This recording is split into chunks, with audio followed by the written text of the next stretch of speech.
Knowledge ഫാക്ടറിയുടെ പുതിയൊരു വീഡിയോയിലേക്ക് എല്ലാവർക്കും സ്വാഗതം. നമ്മൾ ഇന്ന് ഈ വീഡിയോയിൽ നമ്മുടെ ഡിഗ്രി ലെവൽ പരീക്ഷകൾക്കും നമ്മുടെ പ്ലസ് ടു ലെവൽ പരീക്ഷകൾക്കും ഒക്കെ കൃത്യമായി ചോദിച്ചു വരുന്ന വളരെ ഇമ്പോർട്ടൻ്റ് ആയിട്ടുള്ള ഒരു ടോപ്പിക്കാണ്, ഒരു ഹോട്ട് ടോപ്പിക്കാണ് നമ്മുടെ തിരുവിതാംകൂറിന്റെ ചരിത്രം എന്ന് പറയുന്നത്. അപ്പോൾ നിങ്ങൾക്ക് തിരുവിതാംകൂറിന്റെ ചിഹ്നം എന്താണെന്ന് അറിയാം. എൻ്റെതാ ഈ ഭാഗത്ത് കാണുന്നതാണ് ചിഹ്നം. എന്താണ്? ശംഖുമുദ്രയാണ് അല്ലെ. ശംഖുമുദ്രയും രണ്ട് സൈഡിൽ രണ്ട് ആനക്കുട്ടന്മാരും കൂടിയൊക്കെ വരുന്നതാണ് നമ്മുടെ തിരുവിതാംകൂറിന്റെ ലോഗോ എന്ന് പറയുന്നത്. അപ്പോൾ ഈ ക്ലാസ്സിൽ നമ്മൾ ഡിസ്കസ് ചെയ്യാൻ പോകുന്ന ടോപ്പിക് എന്ന് പറയുന്നത് ആധുനിക തിരുവിതാംകൂറിന്റെ ചരിത്രം, അല്ലെങ്കിൽ ഹിസ്റ്ററി ഓഫ് മോഡേൺ ട്രാവൻകൂർ എന്ന് പറയുന്ന ഒരു ബൃഹത്തായിട്ടുള്ള വലിയൊരു ടോപ്പിക്കാണിത്. പക്ഷെ നമ്മൾ എന്ത് ചെയ്യും, വളരെ സിമ്പിൾ ആയിട്ട് ഈ ഒരൊറ്റ ക്ലാസ്സിലൂടെ നമ്മൾ എന്ത് ചെയ്യും, ആധുനിക തിരുവിതാംകൂറിന്റെ ചരിത്രം നമ്മൾ പഠിച്ച് ഒതുക്കുന്നതായിരിക്കും. ഓക്കെ, അപ്പൊ എന്തായാലും നമുക്ക് ക്ലാസ്സിലേക്ക് തന്നെ കടക്കാം. അതുപോലെ നിങ്ങൾക്ക് വേറെ ഏതെങ്കിലും ടോപ്പിക്കുകൾ ആവശ്യമുണ്ടെന്നുണ്ടെങ്കിൽ, ഏത് ക്ലാസ് ആണ് അല്ലെങ്കിൽ എന്ത് ടോപ്പിക്കാണ് നിങ്ങൾക്ക് ആവശ്യം എന്നുള്ള കാര്യം നിങ്ങൾ കമന്റ് ബോക്സിൽ അറിയിക്കുക. ഏത് ടോപ്പിക്കാണ്, ഇപ്പോൾ തിരുവിതാംകൂർ ചരിത്രം ഇപ്പം ഇട്ടിട്ടുണ്ട്. അപ്പോൾ നിങ്ങൾക്ക് എക്സ്ട്രാ വേറെ ഏത് ടോപ്പിക്ക് വേണം, നിങ്ങൾക്ക് അറിയാത്ത ടോപ്പിക് ഏതാണെന്ന് പറഞ്ഞാൽ അതുമായി ബന്ധപ്പെടുത്തിയിട്ടുള്ള ക്ലാസ്സുകൾ എന്ത് ചെയ്യാം, വരുന്ന ദിവസങ്ങളിൽ ഞാൻ നിങ്ങൾക്ക് ചെയ്തു തരുന്നതായിരിക്കും. ഓക്കെ, അപ്പോൾ എന്തായാലും നമുക്ക് നമ്മുടെ ക്ലാസ്സിലേക്ക് തന്നെ കിടക്കാം. അതിനു മുന്നേ നോളജ് ഫാക്ടറി PSC എന്ന് പറയുന്ന ഈ ഒരു ചാനൽ ആദ്യമായി കാണുന്ന ആരെങ്കിലും ഉണ്ടെന്നുണ്ടെങ്കിൽ ഇതുപോലുള്ള ക്ലാസ്സുകൾക്കും വീഡിയോസിനും അപ്ഡേറ്റുകൾക്കും വേണ്ടിയിട്ട് ചാനൽ സബ്സ്ക്രൈബ് ചെയ്യുക. ക്ലാസ്സിനെ കുറിച്ചുള്ള നിങ്ങളുടെ അഭിപ്രായങ്ങൾ തീർച്ചയായിട്ടും ഞാൻ കമന്റ് ബോക്സിൽ കമന്റുകളായിട്ട് പ്രതീക്ഷിക്കുന്നു. അപ്പോൾ നമ്മുടെ ടോപ്പിക് എന്ന് പറയുന്നത് ആധുനിക തിരുവിതാംകൂറിന്റെ ചരിത്രം. ഓക്കെ, അപ്പൊ ഞാനൊരു വ്യക്തിയുടെ ഫോട്ടോ നിങ്ങൾക്ക് കാണിച്ചു തരാം. നമ്മുടെ ബാഹുബലിയെ പോലെ ഒരു ഫേസ് കട്ടുള്ള ഒരു ചേട്ടൻ അല്ലെ, നല്ല എന്താണ് ചെസ്റ്റും സിക്സ് പാക്ക് ഒക്കെ ആയിട്ടിരിക്കുന്ന ഒരു ചേട്ടൻ കണ്ടിട്ടുണ്ടാവുമല്ലോ. അപ്പൊ ഇദ്ദേഹത്തിന്റെ പേരാണ് അനിഴം തിരുനാൾ മാർത്താണ്ഡവർമ്മ. ആധുനിക തിരുവിതാംകൂറിന്റെ ചരിത്രം ആരംഭിക്കുന്നത് തന്നെ ആരിലൂടെയാണ്? അനിഴം തിരുനാൾ മാർത്താണ്ഡവർമ്മയിലൂടെയാണ്. അതുകൊണ്ട് തന്നെ ഇദ്ദേഹത്തെ അറിയപ്പെടുന്ന പേര് എന്ന് പറയുന്നത് എന്താണ്? ആധുനിക തിരുവിതാംകൂറിന്റെ പിതാവ്, ഫാദർ ഓഫ് മോഡേൺ ട്രാവൻകൂർ എന്നറിയപ്പെടുന്നത് അനിഴം തിരുനാൾ. എന്ത് തിരുനാളാണ്? അദ്ദേഹത്തിന്റെ നാളാണ് നമുക്ക് ഏറ്റവും പ്രധാനപ്പെട്ടത്. അനിഴം തിരുനാളാണ് കേട്ടോ. അനിഴം തിരുനാൾ മാർത്താണ്ഡവർമ്മ. അദ്ദേഹത്തിന്റെ കാലഘട്ടം കൂടി ഒന്ന് പഠിച്ചു വെച്ചേക്കുക. 1729 മുതൽ 1758 വരെയാണ് എന്ത്, അനിഴം തിരുനാൾ മാർത്താണ്ഡവർമ്മയുടെ കാലഘട്ടം വരുന്നത്. 29 മുതൽ 58 വരെയാണ്. അപ്പോൾ ഇദ്ദേഹത്തിന്റെ ഒന്നാമത്തെ പ്രത്യേകത നമ്മൾ പഠിക്കേണ്ട എന്താണ്? ആധുനിക തിരുവിതാംകൂറിന്റെ പിതാവ് എന്നറിയപ്പെടുന്ന ആരെയാണ്? അനിഴം തിരുനാൾ മാർത്താണ്ഡവർമ്മയാണെന്നുള്ള കാര്യം കൂടി ഒന്ന് മനസ്സിലാക്കി വെച്ചേക്കുക. അത് തന്നെയാണ് നമ്മുടെ ഫസ്റ്റ് പോയിന്റ് എന്ന് പറയുന്നത്. സെക്കൻഡ് പോയിന്റ് ആണ് രാജ്യ അതിർത്തി അല്ലെങ്കിൽ രാജ്യവിസ്തൃതി എന്ന് പറയുന്നത്. രാജ്യവിസ്തൃതി ഏറ്റവും കൂടുതൽ വർദ്ധിപ്പിച്ച തിരുവിതാംകൂർ രാജാവ് ആരെന്ന് ചോദിച്ചാൽ ആരാണ്? അനിഴം തിരുനാളാണ് കേട്ടോ. ഇദ്ദേഹത്തെ കാണുമ്പോൾ തന്നെ നമ്മുടെ ബാക്കിയുള്ള നാട്ടുരാജ്യങ്ങൾ എന്ത് ചെയ്യും, പേടിച്ചു പോകുന്ന തരത്തിലുള്ള അത്രയും സ്ട്രോങ് മാൻ ആണ് ആരെന്ന് പറയുന്നത് അനിഴം തിരുനാൾ. അദ്ദേഹത്തിന്റെ ഒരു കൈ കണ്ടില്ലേ, എൻ്റെ ഒരു കാല് പോലെ ഇരിക്കുന്നുണ്ട്. എന്ന് വെച്ചാൽ അത്രയും ബലമുള്ളൊരു മനുഷ്യനാണ് ആര്? നമ്മുടെ അനിഴം തിരുനാൾ കേട്ടോ. അപ്പോൾ അനിഴം തിരുനാളിന്റെ ഒന്നാമത്തെ പ്രത്യേകത നമ്മൾ പറഞ്ഞു, ആധുനിക തിരുവിതാംകൂറിന്റെ ശില്പി എന്നറിയപ്പെടുന്നു, പിതാവ് എന്നറിയപ്പെടുന്നത് അനിഴം തിരുനാളിനെയാണ്. കൂടാതെ രാജ്യവിസ്തൃതി ഏറ്റവും കൂടുതൽ വർദ്ധിപ്പിച്ചത് ആരുടെ കാലഘട്ടത്തിലാണ്? അനിഴം തിരുനാൾ മാർത്താണ്ഡവർമ്മയുടെ കാലഘട്ടത്തിലാണ്. ഓക്കെ, അപ്പോൾ ഈ ഒരു രീതിയിലായിരിക്കും നമ്മുടെ ക്ലാസ്സുകൾ, നമ്മുടെ ബാച്ചുകളിൽ നമ്മൾ റൺ ചെയ്യുന്നത്. ഓക്കെ, അതിന്റെ ഒരു ഡെമോ വെർഷൻ നിങ്ങൾക്ക് കാണിച്ചതാണ്. അപ്പോൾ ഈ ഒരു രീതിയിലായിരിക്കും ക്ലാസ്സുകൾ നമ്മുടെ ബാച്ചുകളിലേക്ക് റൺ ചെയ്യുന്നത്. ഓക്കെ, അപ്പൊ ഈ രീതിയിലാണ് നമ്മുടെ ഡിഗ്രി പ്രിലിംസിന്റെ ബാച്ചുകൾ നമ്മുടെ ബാച്ചിലേക്ക് നമ്മുടെ കോഴ്സുകളായിട്ട് നിങ്ങൾക്ക് തരുന്നത്. ഇതിനകത്ത് എല്ലാ സിലബസും നിങ്ങൾക്ക് ഉണ്ടാവും കേട്ടോ. എന്ന് പറയുമ്പോൾ എല്ലാ ടോപ്പിക്കുകളും നിങ്ങൾക്ക് അറിയാം. ഇംഗ്ലീഷ്, മാത്സ്, മലയാളം ഉൾപ്പെടെയുള്ള എല്ലാ കംപ്ലീറ്റ് സിലബസ് കവറേജ് വിത്ത് അതിന്റെ exams and model test. Okay, model എക്സാംസും മോക്ക് ടെസ്റ്റുകളും എല്ലാം കൂടി വരുന്ന ഒരു ബാച്ചാണ്. 1499 രൂപയാണ് നമ്മുടെ ഡിഗ്രി ലെവൽ ബാച്ചിലേക്ക് നമ്മൾ ചാർജ് ചെയ്യുന്നത്. ഓക്കെ, ഈ 1499 രൂപയ്ക്ക് നിങ്ങൾക്ക് എന്ത് കിട്ടും? കംപ്ലീറ്റ് സിലബസ് കവറേജ് ഉണ്ടാവും. അതുപോലെ തന്നെ മോഡൽ എക്സാംസ്, മോക്ക് ടെസ്റ്റുകൾ, നോട്ടുകൾ, റെക്കോർഡഡ് ക്ലാസ്സുകളായിട്ട് നിങ്ങൾക്ക് അവൈലബിൾ ആയിരിക്കും. ജോയിൻ ചെയ്യാൻ താല്പര്യമുള്ളവർ താഴെ കാണുന്ന നമ്പർ ശ്രദ്ധിച്ചിട്ടുണ്ടാവും. 9996169272. ഈ നമ്പറിലോട്ട് എന്ത് ചെയ്യുക, പേയ്മെന്റ് ചെയ്തിട്ട് ഇതേ നമ്പറിൽ തന്നെ വാട്സപ്പിൽ ആ പേയ്മെന്റിന്റെ സ്ക്രീൻഷോട്ട് അയക്കുമ്പോൾ നിങ്ങളെ ഗ്രൂപ്പിലേക്ക് ആഡ് ചെയ്യുന്നതായിരിക്കും. അഥവാ പേയ്മെന്റ് ചെയ്യാൻ പറ്റില്ല എന്നുണ്ടെങ്കിൽ ഈ QR കോഡ് ഒന്ന് സ്ക്രീൻഷോട്ട് എടുത്ത് വെച്ചോളൂ. ഈ QR കോഡിൽ എന്ത് ചെയ്താൽ മതി, പേയ്മെന്റ് ചെയ്തിട്ട് സ്ക്രീൻഷോട്ട് അയച്ചാൽ മതിയാവും. സെറ്റല്ലേ? ഓക്കെ അല്ലേ? ഓക്കെ, അതുപോലെ തന്നെ നമ്മുടെ പ്ലസ് ടു ലെവൽ ബാച്ചുകൾ, നമ്മുടെ ഫോഴ്സ് ബാച്ചുകൾ അവൈലബിൾ ആണ്. പ്ലസ് ടു ലെവൽ ബാച്ചുകൾ അവൈലബിൾ ആണ്. അസിസ്റ്റന്റ് പ്രസന്റ് ഓഫീസർ ഉണ്ട്, പോലീസും civil police officer, women civil police officer, അതുപോലെ എക്സൈസ്, ഫയർഫോഴ്സ്. ഈ ഫോഴ്സ് കംപ്ലീറ്റ് വരുന്നത് 2026 ഫോഴ്സ് അല്ലെങ്കിൽ ഫോഴ്സ് 2026 എന്ന് പറയുന്ന കമ്പൈൻഡ് ബാച്ചുകളും അവൈലബിൾ ആണ്. അപ്പൊ എന്തായാലും നിങ്ങൾക്ക് ഏതാണ് ആവശ്യം എന്നുള്ള കാര്യം നിങ്ങളൊന്ന് സെലക്ട് ചെയ്യുക. അതിനുശേഷം എന്ത് ചെയ്യുക, അതിനനുസരിച്ചുള്ള പേയ്മെന്റ് ഈ നമ്പറിൽ അയച്ചു തന്നാൽ നിങ്ങളെ ഗ്രൂപ്പിലേക്ക് ആഡ് ചെയ്യുന്നതായിരിക്കും. ഓക്കെ, അപ്പൊ എന്തായാലും ഇത്രയും കാര്യങ്ങൾ കൃത്യമായിട്ട് എന്ത് ചെയ്യുക, ഒന്ന് മനസ്സിലാക്കി വെച്ചേക്കുക. ഓക്കെ, ഇനി നമുക്ക് നമ്മുടെ കണ്ടന്റിലേക്ക് തന്നെ വരാം. അനിഴം തിരുനാൾ മാർത്താണ്ഡവർമ്മ അദ്ദേഹത്തെ കുറിച്ച് പറയുന്ന രണ്ടാമത്തെ പ്രധാനപ്പെട്ട പോയിന്റ് എന്ന് പറയുന്നത് ആധുനിക അശോകൻ. ഇദ്ദേഹത്തെ വിളിക്കുന്ന കുറച്ച് വിളിപ്പേരുകളുണ്ട്. എന്താണ്? തക്കുടു എന്നൊന്നും അല്ല വിളിക്കുന്നത്. ഇദ്ദേഹത്തെ ആധുനിക അശോകൻ എന്നറിയപ്പെടുന്നുണ്ട്, തിരുവിതാംകൂറിന്റെ അശോകൻ, നെയ്യാറ്റിൻകരയുടെ രാജകുമാരൻ എന്നിങ്ങനെയൊക്കെ അറിയപ്പെടുന്ന ആരെയാണ്? നമ്മുടെ അനിഴം തിരുനാൾ മാർത്താണ്ഡവർമ്മ. ഇദ്ദേഹത്തിന്റെ മാർത്താണ്ഡവർമ്മമാര് തന്നെ 2-3 പേരുണ്ട്. അപ്പൊ തന്നെ നമുക്ക് അദ്ദേഹത്തിന്റെ ആ ഒരു നാള് പറഞ്ഞിട്ടാണ് ഇവരെയൊക്കെ അറിയപ്പെടുന്നത്. സോ അനിഴം എന്ന് പറയുന്ന ആ പേര് നിങ്ങൾ എന്ത് ചെയ്യുക, ഓർത്തു വെച്ചേക്കുക. അനിഴം. ഓക്കെ, അനിഴം. ഓക്കെ, അപ്പൊ അനിഴം തിരുനാൾ മാർത്താണ്ഡവർമ്മ അറിയപ്പെടുന്ന പേരെന്താണ്? ആധുനിക അശോകൻ, മോഡേൺ അശോക, അതുപോലെ തിരുവിതാംകൂറിന്റെ അശോകൻ, അല്ലെ, അശോക ഓഫ് ട്രാവൻകൂർ, അതുപോലെ നെയ്യാറ്റിൻകരയുടെ രാജകുമാരൻ, പ്രിൻസ് ഓഫ് നെയ്യാറ്റിൻകര എന്നൊക്കെ അറിയപ്പെടുന്ന ആരെയാണ്? അനിഴം തിരുനാൾ മാർത്താണ്ഡവർമ്മയാണ്. മാർത്താണ്ഡവർമ്മയുടെ രാഷ്ട്രീയ തലസ്ഥാനം ശ്രദ്ധിക്കേണ്ടത്, മാർത്താണ്ഡവർമ്മയ്ക്ക് രാഷ്ട്രീയ തലസ്ഥാനവും ഉണ്ട്, മാർത്താണ്ഡവർമ്മയ്ക്ക് വ്യാപാര തലസ്ഥാനവും ഉണ്ട്. അതിൽ തന്നെ മാർത്താണ്ഡവർമ്മയുടെ രാഷ്ട്രീയ തലസ്ഥാനം വരുന്നത് എവിടെയാണ്? കൽക്കുളത്തിലാണ്. എവിടെയാണ്? കൽക്കുളം. എന്നാൽ വ്യാപാര തലസ്ഥാനം വരുന്ന എവിടെയാണ്? വ്യാപാര തലസ്ഥാനം അത് മാവേലിക്കരയിലാണ്. ഇത് മാറിപ്പോകരുതേ. രാഷ്ട്രീയ തലസ്ഥാനം എങ്ങനെ ആലോചിക്കാം? ഈ രാഷ്ട്രീയക്കാരന്മാരാണ് പോലീസിനെ കാണുമ്പോൾ കല്ല് പറക്കി എറിയുന്നത്. അങ്ങനെ വിളിച്ചാൽ മതി, കൽക്കുളം കിട്ടും. ഓക്കെ, രാഷ്ട്രീയക്കാരൻ ചെയ്യും, പോലീസിനെ കാണുമ്പോൾ കല്ല് പറക്കി എറിയും, കൽക്കുളം, കൽക്കുളം. എന്നാൽ വ്യാപാരം, നമ്മള് മാവേലി അറിയാലോ, മാവേലി തമ്പുരാൻ ഒരു വ്യാപാരിയാണ്, വ്യാപാരിയായ രാജാവാണെന്നൊക്കെ പഠിച്ചു വെച്ചേക്കുക, വെറുതെ പഠിച്ചു വെച്ചേക്കുക കേട്ടോ, കിട്ടും. ഓക്കെ, അപ്പോ മാവേലി തമ്പുരാൻ എന്താണ്? വ്യാപാരിയായ ഒരു രാജാവാണ് മാവേലി തമ്പുരാൻ. അങ്ങനെ പഠിച്ചു വെച്ചേക്കുക. മാവേലിക്കര വ്യാപാര തലസ്ഥാനം, രാഷ്ട്രീയ തലസ്ഥാനം കൽക്കുളം, വ്യാപാര തലസ്ഥാനം മാവേലിക്കര. അദ്ദേഹത്തിന്റെ ഭരണനയം വളരെ ഇമ്പോർട്ടന്റ് ആണ്. കേരള ചരിത്രത്തിൽ ചോരയുടെയും ഇരുമ്പിന്റെയും നയം എന്ന് വിശേഷിപ്പിക്കപ്പെടുന്നത് ആരുടെ ഭരണനയമാണെന്ന് ചോദിച്ചാൽ അനിഴം തിരുനാൾ മാർത്താണ്ഡവർമ്മ. വളരെ പ്രധാനപ്പെട്ട ഒരു സ്റ്റേറ്റ്മെന്റ് ആണ്. നമ്മുടെ അനിഴം തിരുനാൾ മാർത്താണ്ഡവർമ്മയുടെ ഭരണ കാലഘട്ടത്തിന് അറിയപ്പെടുന്ന പേരെന്താണ്? കേരള ചരിത്രത്തിലെ ചോരയുടെയും ഇരുമ്പിന്റെയും നയമെന്ന് വിശേഷിപ്പിക്കപ്പെടുന്നത് അനിഴം തിരുനാൾ മാർത്താണ്ഡവർമ്മയുടേതാണ്. കൂടാതെ 1723 വേണാട് രാജാവായിരുന്ന രാമവർമ്മ ഇംഗ്ലീഷ് ഈസ്റ്റ് ഇന്ത്യ കമ്പനിയുമായി ഏർപ്പെട്ട ഉടമ്പടിയിൽ തിരുവിതാംകൂറിനായിട്ട് ഒപ്പുവെച്ച യുവരാജാവായിരുന്നു മാർത്താണ്ഡവർമ്മ. ഒന്ന് ആ ഒരു സ്റ്റേറ്റ്മെന്റ് നിങ്ങൾ കൃത്യമായിട്ട് പഠിച്ചു വെച്ചേക്കുക. നിങ്ങൾ ഡിഗ്രി ലെവലിനൊക്കെ പഠിക്കുന്നവരാണെന്നുണ്ടെങ്കിൽ കൃത്യമായിട്ട് ഇങ്ങനത്തെയുള്ള സ്റ്റേറ്റ്മെന്റുകൾ നിങ്ങളുടെ മനസ്സിലുണ്ടാവണം. നമ്മൾ എന്താ പറഞ്ഞത്? 1723 ഒരു സംഭവം നടക്കുന്നു. എന്താണത്? വേണാട് രാജാവായിരുന്ന രാമവർമ്മ എന്ത് ചെയ്യുന്നു? ഇംഗ്ലീഷ് ഈസ്റ്റ് ഇന്ത്യ കമ്പനിയുമായി ഒരു ഉടമ്പടിയിൽ വെച്ചിട്ടുണ്ടായിരുന്നു. ആ ഇംഗ്ലീഷ് ഈസ്റ്റ് ഇന്ത്യ കമ്പനിയുമായി ഏർപ്പെട്ടിട്ടുണ്ടായിരുന്ന ഉടമ്പടിയിൽ തിരുവിതാംകൂറിന് വേണ്ടിയിട്ട് ഒപ്പുവെച്ചിരുന്നത് ആരാണെന്ന് ചോദിച്ചാൽ ആ സമയത്തെ യുവരാജാവായിരുന്ന മാർത്താണ്ഡവർമ്മയാണ്. കാര്യം പിടിയോ? 1723 വേണാട് രാജാവായിരുന്ന രാമവർമ്മ എന്ത് ചെയ്യുന്നു? ഇംഗ്ലീഷ് ഈസ്റ്റ് ഇന്ത്യ കമ്പനിയുമായിട്ട് ഒരു ഉടമ്പടിയിലേക്ക് ഏർപ്പെടുന്നുണ്ട്.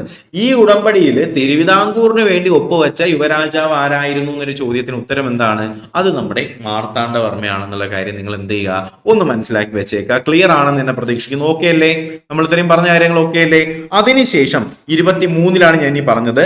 അതിനുശേഷം 29 വേണാട് ഭരിച്ചിരുന്ന രാമവർമ്മ രാജാവിൽ നിന്നും മാർത്താണ്ഡവർമ്മ എന്ത് ചെയ്യുന്നത്? ഭരണം ഏറ്റെടുക്കുന്നത്. കാര്യം മനസ്സിലായോ? അതുകൊണ്ടാണ് എന്ത് ചെയ്യുന്നത്? ഇദ്ദേഹത്തിന്റെ ഭരണകാലഘട്ടം 1729 മുതലാണെന്ന് ഞാൻ പറഞ്ഞത്. 29 മുതൽ 58 വരെയാണ്. ഈ 29 അദ്ദേഹം മാർത്താണ്ഡവർമ്മ ആരിൽ നിന്നാണ് ഭരണം പിടിച്ചെടുക്കുന്നത്? 1729 വേണാട് ഭരിച്ചിരുന്ന രാമവർമ്മ രാജാവിൽ നിന്നും മാർത്താണ്ഡവർമ്മ ഭരണം എന്ത് ചെയ്യുന്നു? ഏറ്റെടുക്കുന്നുണ്ട്. ഓക്കെ അല്ലേ? ക്ലിയർ അല്ലേ? ഇത്രയും പറഞ്ഞ പോയിന്റ്, നമ്മൾ ഇതുവരെ പറഞ്ഞ പോയിന്റുകൾ ക്ലിയർ ആണെന്ന് തന്നെ പ്രതീക്ഷിക്കുന്നു. അതിനുശേഷം 1741 ഒരു സംഭവം നടക്കുന്നു. നിങ്ങൾക്കറിയാം, 1741 ഓഗസ്റ്റ് 10 ചരിത്ര പ്രസിദ്ധമായ കുളച്ചൽ യുദ്ധം നടക്കുന്നത്. 1741 ഓഗസ്റ്റ് 10 എന്ത് സംഭവിക്കുന്നു? കുളച്ചൽ യുദ്ധം സംഭവിക്കുന്നു. ഈ കുളച്ചൽ യുദ്ധം നടക്കുന്നത് എപ്പോഴാണ്? 1741 ഓഗസ്റ്റ് 10. ഇതിനെന്താണ് സംഭവം നടക്കുന്നത്? എന്താണ്?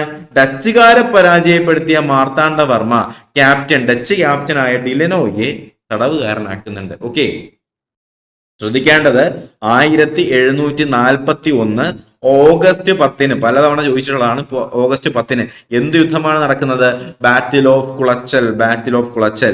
ഈ കുളച്ചൽ യുദ്ധത്തിൽ മാർത്താണ്ഡവർമ്മ തോൽപ്പിക്കുന്നത് ആരെയാണ്? ഡച്ചുകാരെയാണ് എന്ത് ചെയ്യുന്നത്? മാർത്താണ്ഡവർമ്മ തോൽപ്പിക്കുന്നത്. ഡച്ചുകാരെ തോൽപ്പിച്ച ശേഷം ഡച്ച് ആർമിയുടെ ക്യാപ്റ്റൻ ആയിരുന്ന, സൈന്യത്തിന്റെ ക്യാപ്റ്റൻ ആയിരുന്ന ഡിലനോയ്.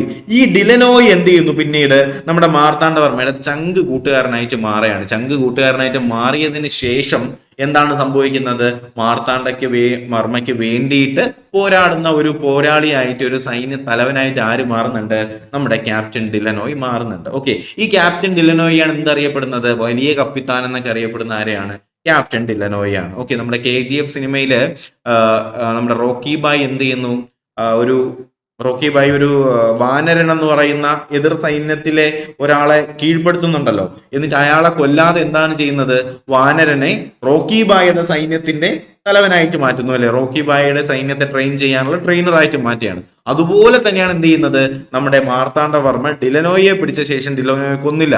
നല്ലൊരു വ്യക്തി ആയതുകൊണ്ടും ഒരുപാട് സൈനിക അഭ്യാസങ്ങൾ അറിയാവുന്ന വ്യക്തി ആയതുകൊണ്ടും അദ്ദേഹത്തെ എന്ത് ചെയ്യുന്നു, മാർത്താണ്ഡവർമ്മയുടെ, അനിഴം തിരുനാൾ മാർത്താണ്ഡവർമ്മയുടെ സൈന്യത്തിന്റെ സൈന്യാധിപനായിട്ട് ആരെ മാറ്റുന്നു, ഡിലനോയെ മാറ്റി അദ്ദേഹത്തെ വലിയ കപ്പിത്താൻ എന്നൊക്കെ അറിയപ്പെടുന്നുണ്ട്. ഓക്കെ, ഡിലനോയുടെ സഹായത്തോടുകൂടി യൂറോപ്യൻ മാതൃകയിൽ സൈന്യത്തിന് പരിശീലനം നൽകിയ ഇന്ത്യയിലെ ആദ്യത്തെ ഭരണാധികാരിയായി മാർത്താണ്ഡവർമ്മ മാറും. ഞാൻ പറഞ്ഞതല്ലേ, മാർത്താണ്ഡവർമ്മ എന്താണ് ചെയ്യുന്നത്, ബുദ്ധിപരമായി ഡിലനോയെ കൂടെ ചേർക്കുന്നു. ഡിലനോയെ കൂടെ ചേർത്തുകൊണ്ട് മാർത്താണ്ഡവർമ്മ എന്ത് ചെയ്യുന്നു, ഡിലനോയെ ഒരു യൂറോപ്യൻ മാതൃകയിലുള്ള ഒരു സൈന്യത്തിന്റെ ട്രെയിനിങ് ആർക്ക് കൊടുക്കുന്നു, ഇന്ത്യൻ സൈനികർക്ക്, പ്രത്യേകിച്ച് നമ്മുടെ തിരുവിതാംകൂർ സൈന്യത്തിന് കൊടുത്തുകൊണ്ട് അദ്ദേഹം ആ ഒരു രീതിയിലുള്ള ഒരു ആർമിയെ സെറ്റപ്പ് ചെയ്തെടുക്കുകയാണ്. അങ്ങനെ 1750 ജനുവരി 3 മാർത്താണ്ഡവർമ്മയുടെ സുപ്രസിദ്ധമായിട്ടുള്ള തൃപ്പടിദാനം നടത്തി പത്മനാഭദാസൻ എന്ന പേര് സ്വീകരിക്കുന്നു. വളരെ ഇമ്പോർട്ടന്റ് ആയിട്ടുള്ള ഒരു സ്റ്റേറ്റ്മെന്റ് ആണ് മക്കളെ നമ്മളിപ്പോൾ ഡിസ്കസ് ചെയ്തത്. കൃത്യമായിട്ട് നിങ്ങൾ അന്ന് ഓർത്ത് വെച്ചേക്കുക. സംഭവം എന്താണ്, 1750 ജനുവരി മാസം 3 അല്ലെ, ജനുവരി 3. ഇതിനെ മലയാള മാസത്തിൽ പറഞ്ഞാൽ 925 മകരവഞ്ച് എന്ന് പറയും. ഓക്കെ, അങ്ങനെ 1750 ജനുവരി 3 എന്ത് സംഭവിക്കുന്നു, മാർത്താണ്ഡവർമ്മ സുപ്രസിദ്ധമായിട്ടുള്ള ഒരു പരിപാടി നടത്തുകയാണ്. എന്താണത്, തൃപ്പടിദാനം. തന്റെ എല്ലാ സ്വത്തുക്കളും, തന്റെ എല്ലാ സ്വത്ത് വകകളും താൻ ആർക്ക് സമർപ്പിക്കുന്നു, ശ്രീ പത്മനാഭൻ, അല്ലെ, പത്മനാഭ സ്വാമി ക്ഷേത്രത്തിൽ ശ്രീ പത്മനാഭന് സമർപ്പിച്ചുകൊണ്ട് അദ്ദേഹം ഏത് പേര് സ്വീകരിക്കുന്നു, അദ്ദേഹം സ്വീകരിക്കുന്ന പേരാണ് പത്മനാഭദാസൻ. എന്തിനാണ് അദ്ദേഹം അങ്ങനെ ചെയ്തത് ഒന്ന് ആലോചിച്ച് നോക്കിയേ. നമ്മൾ ദൈവത്തിന്റെ സ്വത്തിൽ കൈവയ്ക്കാനായിട്ട് പേടിക്കില്ലേ? പേടിക്കും. പക്ഷെ ഇപ്പൊ പേടിയില്ലാത്ത കുറച്ച് ടീംസ് ഒക്കെ ഇറങ്ങിയിട്ടുണ്ട്, അത് കാര്യം വിടുക.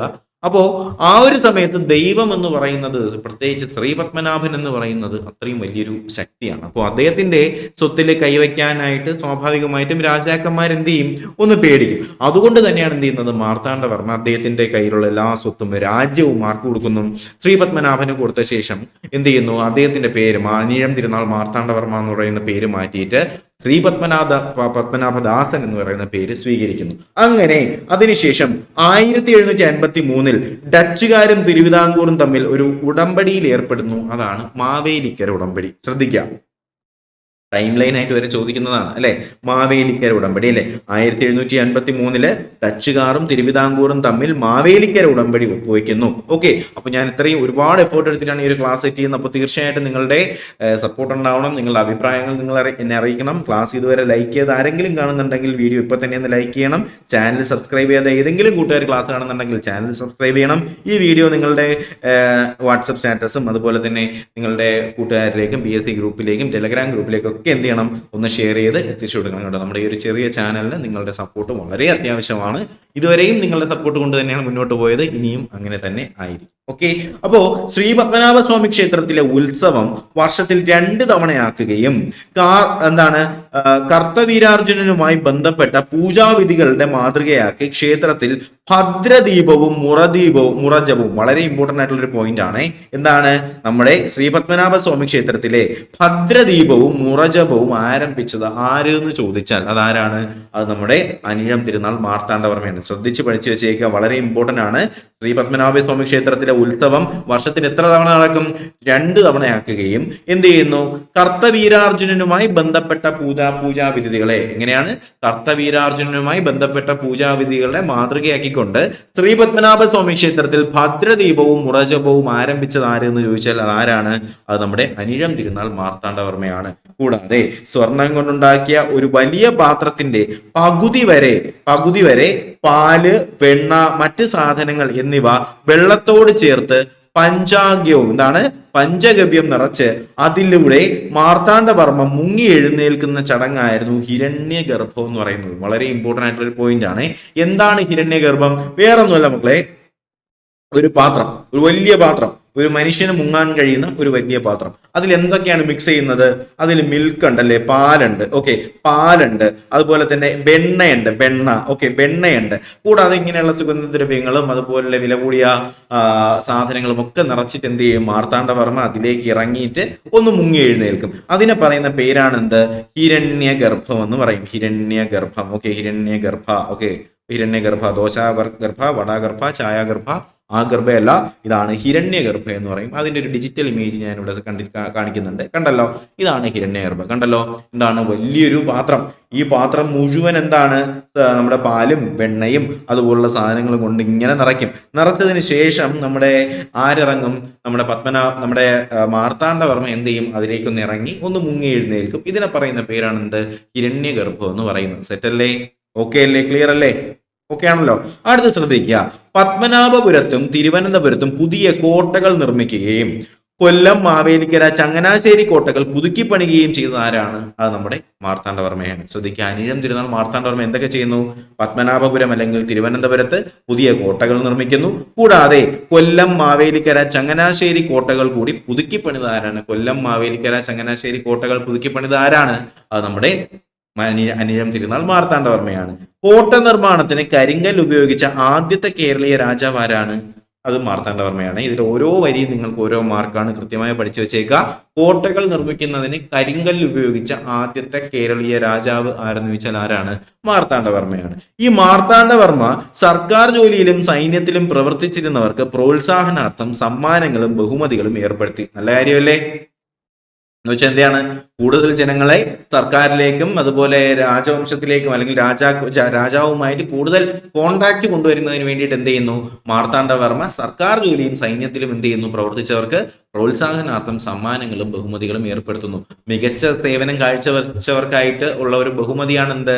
ചെമ്പകരാമൻ എന്ന് പറയുന്നത്. ചെമ്പകരാമൻ എന്ന് പറയുന്നത് ഒരു പേരല്ല, അതെന്താണ്? അതൊരു ബഹുമതിയാണ്. എന്താണ്? മികച്ച സേവനം വെച്ചവർക്കായി ഏർപ്പെടുത്തിയ ഒരു ബഹുമതിയാണ് എന്ത്? ചെമ്പകരാമൻ. അങ്ങനെ ഒരു ആളും ഉണ്ടായിരുന്നു, ചെമ്പകരാമൻ പിള്ള എന്നൊക്കെ പറഞ്ഞിട്ട് ഒരു പ്രധാനപ്പെട്ട ഒരു വ്യക്തിയും നമ്മുടെ സൈന്യത്തിലൊക്കെ ഉണ്ടായിരുന്നു. അത് വിടുക. അപ്പൊ എന്തായാലും ചെമ്പകരാമൻ എന്ന് പറഞ്ഞൊരു പദവിയാണ് എന്തിനാണ്? സർക്കാർ ജോലിയിലും സൈന്യത്തിലും ഒക്കെ പ്രവർത്തിച്ച് അതിൽ കഴിവ് തെളിയിച്ച ആൾക്കാർക്കാണ് എന്ത് ചെയ്യുന്നത്? ഈ ചെമ്പകരാമൻ എന്ന് പറയുന്ന ഒരു പൊസിഷൻ എന്ത് ചെയ്യുന്നത്? ഇദ്ദേഹം കൊടുക്കുന്നത്. സെറ്റല്ലേ? അപ്പൊ ഒരിക്കൽ കൂടി ആവർത്തിക്കുകയാണ്, ഇതേപോലെ ആയിരിക്കും എല്ലാ സബ്ജക്റ്റുകളും ക്ലാസ് എടുക്കുന്നത്. ഞാൻ മാത്രമല്ല, ഒരുപാട് ഫാക്കൽറ്റീസ് നിങ്ങൾക്ക് വേണ്ടിയിട്ടുണ്ടാവും. അപ്പൊ ഈ രീതിയിൽ നിങ്ങൾക്ക് എന്ത് കിട്ടും? ക്ലാസ്സുകളും നോട്ട്സും മോഡൽ എക്സാംസും ഒക്കെ നിങ്ങൾക്ക് കിട്ടുന്നതായിരിക്കും. അപ്പോൾ കംപ്ലീറ്റ് സിലബസ് കവറേജ് കേരളത്തിലെ ഏറ്റവും കുറഞ്ഞ ഫീസിൽ അതാണ് നിങ്ങൾക്ക് വേണ്ടിയിട്ട് ഞാൻ അറേഞ്ച് ചെയ്യുന്നത്. അപ്പോൾ തീർച്ചയായിട്ടും എന്ത് ചെയ്യുക? എല്ലാവരും ജോയിൻ ചെയ്യുക. 1499 ഈ ഫുൾ കോഴ്സിന്റെ ഫീ വരുന്നത്. അപ്പോൾ ജോയിൻ ചെയ്യാൻ താല്പര്യമുള്ളവരെല്ലാവരും എന്ത് ചെയ്യുക? ഇന്ന് തന്നെ ജോയിൻ ചെയ്യുക. നമുക്ക് നല്ല രീതിയിൽ പഠിച്ച് എന്ത് ചെയ്യാം? മുന്നോട്ട് വരാം. അപ്പോൾ ഒരിക്കൽ കൂടി പറയുന്നു, പേയ്മെന്റ് ചെയ്യാൻ പറ്റിയില്ല എന്നുണ്ടെങ്കിൽ ഈ ഒരു QR കോഡിൽ പേയ്മെന്റ് ചെയ്താലും മതിയാവും. അപ്പോൾ നമുക്ക് നമ്മുടെ നെക്സ്റ്റ് ടോപ്പിക്കിലേക്ക് കിടക്കാം. അടുത്ത ടോപ്പിക്കാണ് പൊതുചിലവിന്റെ വിവിധ ഇനങ്ങൾക്ക് വേണ്ടി വെവ്വേറെ തുക നീക്കി വെച്ചുകൊണ്ട് പതിവ് കണക്ക്. വളരെ ഇമ്പോർട്ടന്റ് ആണ്. പതിവ് കണക്കെന്ന വാർഷിക ബജറ്റ് തയ്യാറാക്കുന്നത് ആരാണ്? തയ്യാറാക്കാനുള്ള ഉത്തരവിറക്കുന്ന ആരാണ്? അത് നമ്മുടെ അനിഴം തിരുനാൾ മാർത്താണ്ഡവർമ്മ. വളരെ പ്രധാനപ്പെട്ട ഒരു കോൺസെപ്റ്റ് ആണ്. പൊതുചിലവ് അല്ലെങ്കിൽ പബ്ലിക് എക്സ്പെൻഡിച്ചർ മീറ്റ് ചെയ്യുന്നതിന് വേണ്ടിയിട്ട് പതിവ് കണക്കെന്ന് പറയുന്ന വാർഷിക ബജറ്റ് റിപ്പോർട്ട് തയ്യാറാക്കിയത് ആര് എന്ന ചോദ്യത്തിന് ഉത്തരമാണ് എന്ത്? നമ്മുടെ അനിഴം തിരുനാൾ മാർത്താണ്ഡവർമ്മ എന്ന് പറയുന്നത്. സെറ്റല്ലേ? കൂടാതെ ഭൂപരിഷ്കരണത്തിനായിട്ട് മല്ലൻ ശങ്കരൻ, ശ്രദ്ധിക്കുക, ആരാണ്? മല്ലൻ ശങ്കരനെ പ്രത്യേക തസ്തികയിൽ നിയമിച്ചത് ആരായിരുന്നു? മാർത്താണ്ഡവർമ്മ. ശ്രദ്ധിക്കുക, ഭൂപരിഷ്കരണം അല്ലെങ്കിൽ ലാൻഡ് റിഫോംസിന് വേണ്ടിയിട്ട് പുതിയൊരു വ്യക്തിയെ കൊണ്ടുവരുന്നു. അദ്ദേഹത്തിന്റെ പേരാണ് എന്ത്? മല്ലൻ ശങ്കരൻ. ഹരിശങ്കർ അല്ല, മല്ലൻ ശങ്കരൻ. അപ്പോ മല്ലൻ ശങ്കരൻ എന്ത് ചെയ്യുന്നു? അതിനുവേണ്ടി പ്രത്യേകം നിയമിക്കുന്നു. എന്തിനു വേണ്ടിയിട്ട്? ഭൂപരിഷ്കരണത്തിന് വേണ്ടിയിട്ട് മല്ലൻ ശങ്കരനെ നിയമിച്ചത് ആരാണ്? മാർത്താണ്ഡവർമ്മയാണ്. മല്ലൻ ശങ്കരൻ വസ്തുക്കളെ എത്രയായിട്ട് തരംതിരിക്കുന്നുണ്ട്? വളരെ പ്രധാനപ്പെട്ട ഒരു സ്റ്റേറ്റ്മെന്റ് ആണ്. മല്ലൻ ശങ്കരൻ വസ്തുക്കളെ ദേവസം, ബ്രഹ്മസം, ദാനം, പണ്ടാരവക എന്നിങ്ങനെ 4ആയിട്ട് തിരിക്കുന്നു. ശ്രദ്ധിക്കുക, മല്ലൻ ശങ്കരൻ എന്ത് ചെയ്യുന്നു? വസ്തുക്കളെ 4ആയിട്ട് തരംതിരിക്കുന്നു. ഏതൊക്കെയാണ്? ദേവസം, ബ്രഹ്മസം, ദാനം, പണ്ടാരവക. ദേവസം, ബ്രഹ്മസം, ദാനം, പണ്ടാരവക എന്നിങ്ങനെ വസ്തുക്കളെ 4ആയി തരംതിരിച്ചത് ആരാണ്? മല്ലൻ ശങ്കരനാണ്. അതുപോലെ തന്നെ നമ്മുടെ മാർത്താണ്ഡവർമ്മ ചെയ്ത മറ്റൊരു പരിപാടിയുണ്ട്. എന്താണെന്ന് അറിയാമോ? ഭരണ സൗകര്യത്തിനായിട്ട് തിരുവിതാംകൂറിനെ പല പകുതികളായിട്ട് തിരിച്ചു എന്ന് പറയുമ്പോഴത്തേക്ക് ഇത് പകുതികൾ എന്നാണ്. പല പകുതികൾ എന്ന് പറഞ്ഞാൽ വില്ലേജുകൾ എന്നാണ് അതിന്റെ അർത്ഥം. എന്താണ്? വില്ലേജുകൾ എന്നാണ് കേട്ടോ. അത് മാത്രമല്ല, പകുതികൾ എന്ന് പറയുമ്പോൾ വില്ലേജുകളായിട്ട് തരംതിരിച്ചു. മണ്ഡപത്തും വാതുക്കൽ അല്ലെങ്കിൽ എന്താണ് താലൂക്കുകളായിട്ട് തരംതിരിച്ചിട്ടുണ്ടായിരുന്നു. ഓക്കെ, അങ്ങനെ ഭരണ സൗകര്യത്തിന് വേണ്ടി അല്ലെങ്കിൽ ഭരണ സൗകര്യം നിലനിർത്തുന്നതിന് വേണ്ടിയിട്ട് തന്റെ സ്ഥലത്തിന്, പ്രത്യേകിച്ച് നമ്മുടെ തിരുവിതാംകൂറിനെ പല വില്ലേജുകൾ അല്ലെങ്കിൽ പകുതികളായിട്ടും അല്ലെങ്കിൽ മണ്ഡപത്തും വാതുക്കൽ അല്ലെങ്കിൽ എന്താണ് പല താലൂക്കുകളായിട്ടും തരംതിരിച്ചത് ആരെന്ന് ചോദിച്ചുള്ളത് ആരാണ്? അത് നമ്മുടെ മാർത്താണ്ഡ വർമ്മയാണെന്നുള്ള കാര്യം മനസ്സിലാക്കുക. പകുതിയിലെ ഉദ്യോഗസ്ഥനായിരുന്നു അല്ലെങ്കിൽ പ്രവർത്തിക്കാർ എന്ന് പറയുന്നത്. ഇത് ശ്രദ്ധിക്കണേ, ഇതൊക്കെ നമുക്ക് സ്റ്റേറ്റ്മെന്റ് ആയിട്ട് വരാൻ ചാൻസ് ഉള്ളതാണ്. എന്താണ് ഈ പറഞ്ഞ പകുതി ഉണ്ടല്ലോ അല്ലെങ്കിൽ വില്ലേജ് ഉണ്ടല്ലോ, ആ പറയുന്ന പകുതിയിലെ അല്ലെങ്കിൽ വില്ലേജിലെ ഉദ്യോഗസ്ഥനായിരുന്നു ആര്? പ്രവർത്തിക്കാർ അല്ലെങ്കിൽ വില്ലേജ് ഓഫീസർമാർ. മനസ്സിലായോ? പകുതിയിലെ ഉദ്യോഗസ്ഥനെ പറയുന്ന പേരെന്താണ്? പ്രവർത്തിക്കാർ അല്ലെങ്കിൽ വില്ലേജ് ഓഫീസർ എന്നാണ്. അതുപോലെ തന്നെ കൽക്കുളം കൊട്ടാരം നവീകരിച്ച് സ്ഥലത്തിന് പത്മനാഭപുരം എന്ന പേര് നൽകിയത് മാർത്താണ്ഡവർമ്മയാണ്. നല്ലൊരു സ്റ്റേറ്റ്മെന്റ് ആണ്. എന്താണ് നമ്മൾ പറഞ്ഞത്? കൽക്കുളം. നമ്മൾ പറഞ്ഞു കൽക്കുളത്തിന്റെ പ്രത്യേകത എന്താണ്? കല്ലെടുത്ത് നമ്മൾ രാഷ്ട്രീയക്കാരെന്ത് ചെയ്യും? കല്ലെടുത്ത് എറിയും അല്ലേ? ഓക്കെ, അപ്പൊ എന്താണ് അതിന്റെ പ്രത്യേകത? എന്താണ്? കൽക്കുളം എന്ത് തരത്തിലുള്ളതാണ്? രാഷ്ട്രീയ തലസ്ഥാനം ഏതെന്ന് ചോദിച്ചാൽ അത് ഏതാണ്? കൽക്കുളമാണ് അല്ലെ? നമുക്കറിയാം. അപ്പോൾ കൽക്കുളം കൊട്ടാരം അല്ലെങ്കിൽ കൽക്കുളം കൊട്ടാരം നവീകരിച്ച സ്ഥലത്തിന് എന്ത് ചെയ്യുന്നു? പത്മനാഭപുരം എന്ന് പറയുന്ന പേര് നൽകിയത് ആരെന്ന് ചോദിച്ചാൽ അത് മാർത്താണ്ഡവർമ്മയാണ്. കൂടാതെ തിരുവിതാംകൂറിൽ അഞ്ചൽ സമ്പ്രദായവും ഭൂസർവേയും ആരംഭിച്ചത് ആരുടെ കാലഘട്ടത്തിലാണ്? മാർത്താണ്ഡവർമ്മയുടെ കാലഘട്ടത്തിലാണ്. ഓക്കെ, ശ്രദ്ധിക്കേണ്ടതാണ്. തിരുവിതാംകൂറിൽ എന്തുകൊണ്ടുവരുന്നു? അഞ്ചൽ സമ്പ്രദായം അല്ലെങ്കിൽ പോസ്റ്റൽ സിസ്റ്റം. കൂടാതെ ഭൂസർവേ, ലാൻഡ് സർവേ ആരംഭിച്ചത് ആരാണ്? നമ്മുടെ മാർത്താണ്ഡവർമ്മയാണെന്നുള്ള കാര്യം. എന്ത് മാർത്താണ്ഡവർമ്മ? അനിഴം തിരുനാൾ മാർത്താണ്ഡവർമ്മയാണെന്നുള്ള കാര്യം മനസ്സിലാക്കി വെച്ചേക്കാം. അപ്പോൾ മാർത്താണ്ഡവർമ്മയെ കുറിച്ച് നമ്മൾ വളരെ ഡീറ്റെയിൽ ആയിട്ട് പറഞ്ഞു. നമ്മുടെ ആധുനിക തിരുവിതാംകൂറിന്റെ ശില്പി എന്നറിയപ്പെടുന്നതും രാജ്യവിസ്തൃതി കൂട്ടിയതും, കൂടാതെ ആധുനിക അശോകൻ, തിരുവിതാംകൂറിൽ അശോകൻ, നെയ്യാറ്റിൻകരയുടെ രാജകുമാരൻ എന്ന് പറയുന്നു. പിന്നെ പറഞ്ഞു രാഷ്ട്രീയ തലസ്ഥാനം കൽക്കുളമാണ്, വ്യാപാര തലസ്ഥാനം മാവേലിക്കരയാണ്, ചോരയും ഇരുമ്പിന്റെയും നയം എന്ന് പറഞ്ഞു. വേണാട് രാജാവുമായിട്ട് ചേർന്നുകൊണ്ട് എന്ത് ചെയ്യുന്നു? യുവരാജാവായിട്ട് തിരുവിതാംകൂറിന് വേണ്ടി ഒപ്പിട്ടത് ആരാണ്? 23 മാർത്താണ്ഡവർമ്മയാണ്. 29 എന്ത് ചെയ്യുന്നു? വേണാട് രാജാവിൽ നിന്നും മാർത്താണ്ഡവർമ്മ നമ്മുടെ തിരുവിതാംകൂറിന്റെ ഭരണം അദ്ദേഹം ഏറ്റെടുക്കുന്നുണ്ട്. പിന്നെ 71 ഓഗസ്റ്റ് 10 1741 ഓഗസ്റ്റ് 10 എന്ത് ചെയ്യുന്നു? കുളച്ചൽ യുദ്ധം, ഡച്ചുകാരുമായി ചേർന്നുകൊണ്ട് കുളച്ചൽ യുദ്ധം. വലിയ കപ്പിത്താൻ ഡിലനോയെ അദ്ദേഹം കീഴടക്കുന്നു. അദ്ദേഹത്തെ നമ്മുടെ സൈന്യാധിപനാക്കി മാറ്റുന്നു. അദ്ദേഹം പിന്നെ എന്ത് ചെയ്യുന്നു? മാവേലിക്കര ഉടമ്പടി അല്ലെ? മാവേലിക്കര ഉടമ്പടി, തൃപ്പടിദാനം 1950 ജനുവരി 3 തൃപ്പടിദാനം നടക്കുന്നു. 53 മാവേലിക്കര ഉടമ്പടി നടക്കുന്നു. പിന്നെ ഭദ്രദീപവും മുറജപവും കൊണ്ടുവന്ന ഇദ്ദേഹമാണ്. ഹിരണ്യഗർഭം എന്താണെന്ന് നമ്മൾ പറഞ്ഞു, അതിന്റെ ഒരു ഇമേജ് നമ്മൾ ശ്രദ്ധിച്ചു. പിന്നെ എന്ത് ചെയ്യുന്നു? കോട്ടകൾ പണി കഴിപ്പിച്ചു. പിന്നെ എന്താണ് ചെമ്പകരാമൻ എന്ന് പറയുന്ന പദവി എന്താണെന്ന് നോക്കി. പതിവ് കണക്ക്, ബജറ്റ് സമ്പ്രദായം, ഭൂപരിഷ്കരണത്തിന് വേണ്ടി മല്ലൻ ശങ്കരനെ, ഈ മല്ലൻ ശങ്കരൻ എന്ത് ചെയ്യുന്നു? വസ്തുക്കളെ ദേവസം, ബ്രഹ്മസം, ദാനം, പണ്ടാരവക എന്ന് പറഞ്ഞ് 4ആയിട്ട് ഡിവൈഡ് ചെയ്തിട്ടുണ്ടായിരുന്നു. അതിനുശേഷം അല്ലെങ്കിൽ ഭരണ സൗകര്യത്തിന് വേണ്ടി തിരുവിതാംകൂറിനെ പകുതികളായും മണ്ഡപത്തും വാതുക്കളായിട്ടും ഒക്കെ അദ്ദേഹം ഡിവൈഡ് ചെയ്തിട്ടുണ്ടായിരുന്നു. അതുപോലെ കൽക്കുളം കൊട്ടാരത്തിനെ നവീകരിച്ച സ്ഥലത്തിന് പത്മനാഭപുരം എന്ന് പറയുന്ന പേര് നൽകിയതും ആരാണ്? മാർത്താണ്ഡവർമ്മയാണ്. തിരുവിതാംകൂറിൽ അഞ്ചൽ സമ്പ്രദായം, പോസ്റ്റൽ സിസ്റ്റവും ഭൂസർവേയും ആരംഭിച്ചതും ആരുടെ കാലത്തിലാണ്? മാർത്താണ്ഡവർമ്മയുടെ കാലഘട്ടത്തിലാണ്. ഇനി നമുക്ക് പഠിക്കേണ്ട രണ്ടാമത്തെ വ്യക്തിത്വം എന്ന് പറയുന്ന ആരാണ്? അതാണ് കാർത്തിക തിരുനാൾ. ശ്രദ്ധിക്കുക, ഇവരുടെയൊക്കെ നാളുകളാണ് ഇമ്പോർട്ടന്റ്. ആദ്യം നമ്മൾ പറഞ്ഞ അനിഴം തിരുനാൾ, അടുത്ത കാർത്തിക തിരുനാൾ. ഇദ്ദേഹത്തിന്റെ കാലഘട്ടം എപ്പോഴാണ്? 1758 1758 മുതൽ 1798 വരെയാണ്. 1758 മുതൽ 1798 വരെ തിരുവിതാംകൂർ ഭരിച്ചിരുന്നത് ആരാണ്? കാർത്തിക തിരുനാൾ രാമവർമ്മയാണ്. ഇദ്ദേഹമാണ് കാർത്തിക തിരുനാൾ. കണ്ടല്ലോ, കട്ടപ്പ തലയിൽ തൊപ്പി വെച്ച പോലെ ഉണ്ടല്ലേ? അപ്പൊ ഇദ്ദേഹമാണ് കാർത്തിക തിരുനാൾ എന്ന് പറയുന്നത്. നമുക്ക് നോക്കാം. കാർത്തിക തിരുനാൾ രാമവർമ്മയാണ് ധർമ്മരാജ എന്ന പേരിൽ അറിയപ്പെട്ടിരുന്നത്. വളരെ ഇമ്പോർട്ടന്റ് ആണ്. ധർമ്മരാജാവ്, കിഴവൻ രാജാവ് എന്നൊക്കെ അറിയപ്പെട്ടിരുന്ന ആരെയാണ്? കാർത്തിക തിരുനാളിനെയാണ്. ശ്രദ്ധിക്കണം, കാർത്തിക തിരുനാളിന് അറിയപ്പെടുന്ന പേരെന്താണ്? ധർമ്മരാജാവ്. ഇദ്ദേഹം കണ്ട നല്ല വയസ്സുണ്ടല്ലോ, അതുകൊണ്ട് ഇദ്ദേഹത്തെ നമ്മൾ എന്ത് പറയുന്നു? കിഴവൻ രാജാവ്. ധർമ്മരാജാവ്, കിഴവൻ രാജാവ് എന്നൊക്കെ അറിയപ്പെട്ടിരുന്ന ആരെയാണ്? കാർത്തിക തിരുനാളിനെയാണ്. 40 വർഷക്കാലം തിരുവിതാംകൂർ ഭരിച്ചത് ധർമ്മരാജാവാണ്. ഏറ്റവും കൂടുതൽ കാലം തിരുവിതാംകൂർ രാജപദവിയിലിരുന്ന വ്യക്തിയും ആര് തന്നെയാണ്? ധർമ്മരാജാവാണ്. ഓക്കെ അല്ലേ? എത്ര വർഷം? 40 വർഷം. 40 വർഷം തിരുവിതാംകൂർ ഭരിച്ചു. അതുകൊണ്ട് തന്നെ ഏറ്റവും കൂടുതൽ കാലം തിരുവിതാംകൂർ രാജപദവിയിലിരുന്ന വ്യക്തി എന്ന് പറയുന്ന ആരാണ്? നമ്മുടെ കിഴവൻ രാജാവ്, ധർമ്മരാജാവ് അല്ലെങ്കിൽ കാർത്തിക തിരുനാൾ രാമവർമ്മയാണ്. ഭരതമുനിയുടെ നാട്യശാസ്ത്രത്തെ ആധാരമാക്കി ബാലരാമഭാരതം എന്ന കൃതി രചിച്ചത് ഇദ്ദേഹമാണ്. വളരെ ഇമ്പോർട്ടന്റ് ആയിട്ടുള്ള ഒരു ടോപ്പിക്കാണ്. നമ്മൾ എന്താ പറഞ്ഞത്? ഭരതമുനി, നമ്മുടെ നാട്യശാസ്ത്രം അറിയത്തില്ലേ? പച്ചാളം വാസിയുടെ നാട്യശാസ്ത്രത്തിൽ ഭരതമുനി എന്താണ് പറഞ്ഞത്? ഓർമ്മയില്ലേ ഡയലോഗ്? അപ്പോ ഭരതമുനിയുടെ നാട്യശാസ്ത്രത്തെ ആധാരമാക്കിക്കൊണ്ട് ബാലരാമഭാരതം എന്ന കൃതി രചിച്ചത് ആര് എന്ന് ചോദിച്ചാൽ ആരാണ്? അത് നമ്മുടെ കാർത്തിക തിരുനാളാണ്. എന്താണ് കൃതിയുടെ പേര്? ബാലരാമഭാരതം ആരുടെ കൃതി അടിസ്ഥാനമാക്കി? ഭരതമുനിയുടെ നാട്യശാസ്ത്രത്തെ അടിസ്ഥാനമാക്കി. ആരാണ്? ഇദ്ദേഹത്തിന്റെ പേരെന്തായിരുന്നു? കാർത്തിക തിരുനാൾ രാമവർമ്മയാണ് അല്ലെ? അപ്പൊ കാർത്തിക തിരുനാൾ രാമവർമ്മ എഴുതിയ പുസ്തകത്തിന്റെ പേര്, കൃതിയുടെ പേരാണെന്ത്? ബാലരാമഭാരതം എന്ന കൃതി ഇദ്ദേഹമാണ് തയ്യാറാക്കിയത്. കൂടാതെ രാജസൂയം, കല്യാണ സൗഗന്ധികം തുടങ്ങിയ ആട്ടക്കഥകൾ രചിച്ചതും ആരാണ്? ഇദ്ദേഹമാണ് കേട്ടോ. ശ്രദ്ധിക്കുക. അപ്പോ നമ്മുടെ ബാലരാമവർമ്മ ഉണ്ടല്ലോ. ഏത് ബാലരാമവർമ്മ? കാർത്തിക തിരുനാൾ രാമവർമ്മ ഉണ്ടല്ലോ. ഇദ്ദേഹം ചില്ലറക്കാരനല്ല. ഭരതമുനിയുടെ നാട്യശാസ്ത്രത്തെ അടിസ്ഥാനമാക്കിയിൽ ബാലരാമഭാരതം എഴുതിയതും രാജസൂയം എഴുതിയതും അതുപോലെ തന്നെ സുഭദ്രാഹരണം, പാഞ്ചാലി സ്വയംവരം, കല്യാണ സൗഗന്ധികം തുടങ്ങിയ ആട്ടക്കഥകൾ രചിച്ചതും ആരാണ്?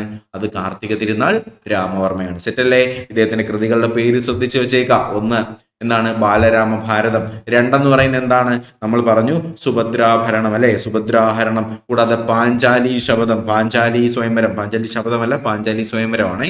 സുഭദ്രാഹരണം, പാഞ്ചാലി സ്വയംവരം, കല്യാണ സൗഗന്ധികം തുടങ്ങിയ ആട്ടക്കഥകൾ രചിച്ചത് ആരെന്ന് ചോദിച്ചാൽ അത് നമ്മുടെ കാർത്തിക തിരുനാൾ രാമവർമ്മയാണ്.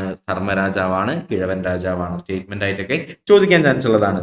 രാജാ കേശവദാസ്, അയ്യപ്പൻ മാർത്താണ്ഡൻ പിള്ള എന്നിവരായിരുന്നു ധർമ്മരാജാവിന്റെ പ്രധാനപ്പെട്ട മന്ത്രിമാർ. വളരെ പ്രധാനപ്പെട്ട ഒരു പോയിന്റ് ആണ്, ശ്രദ്ധിക്കുക.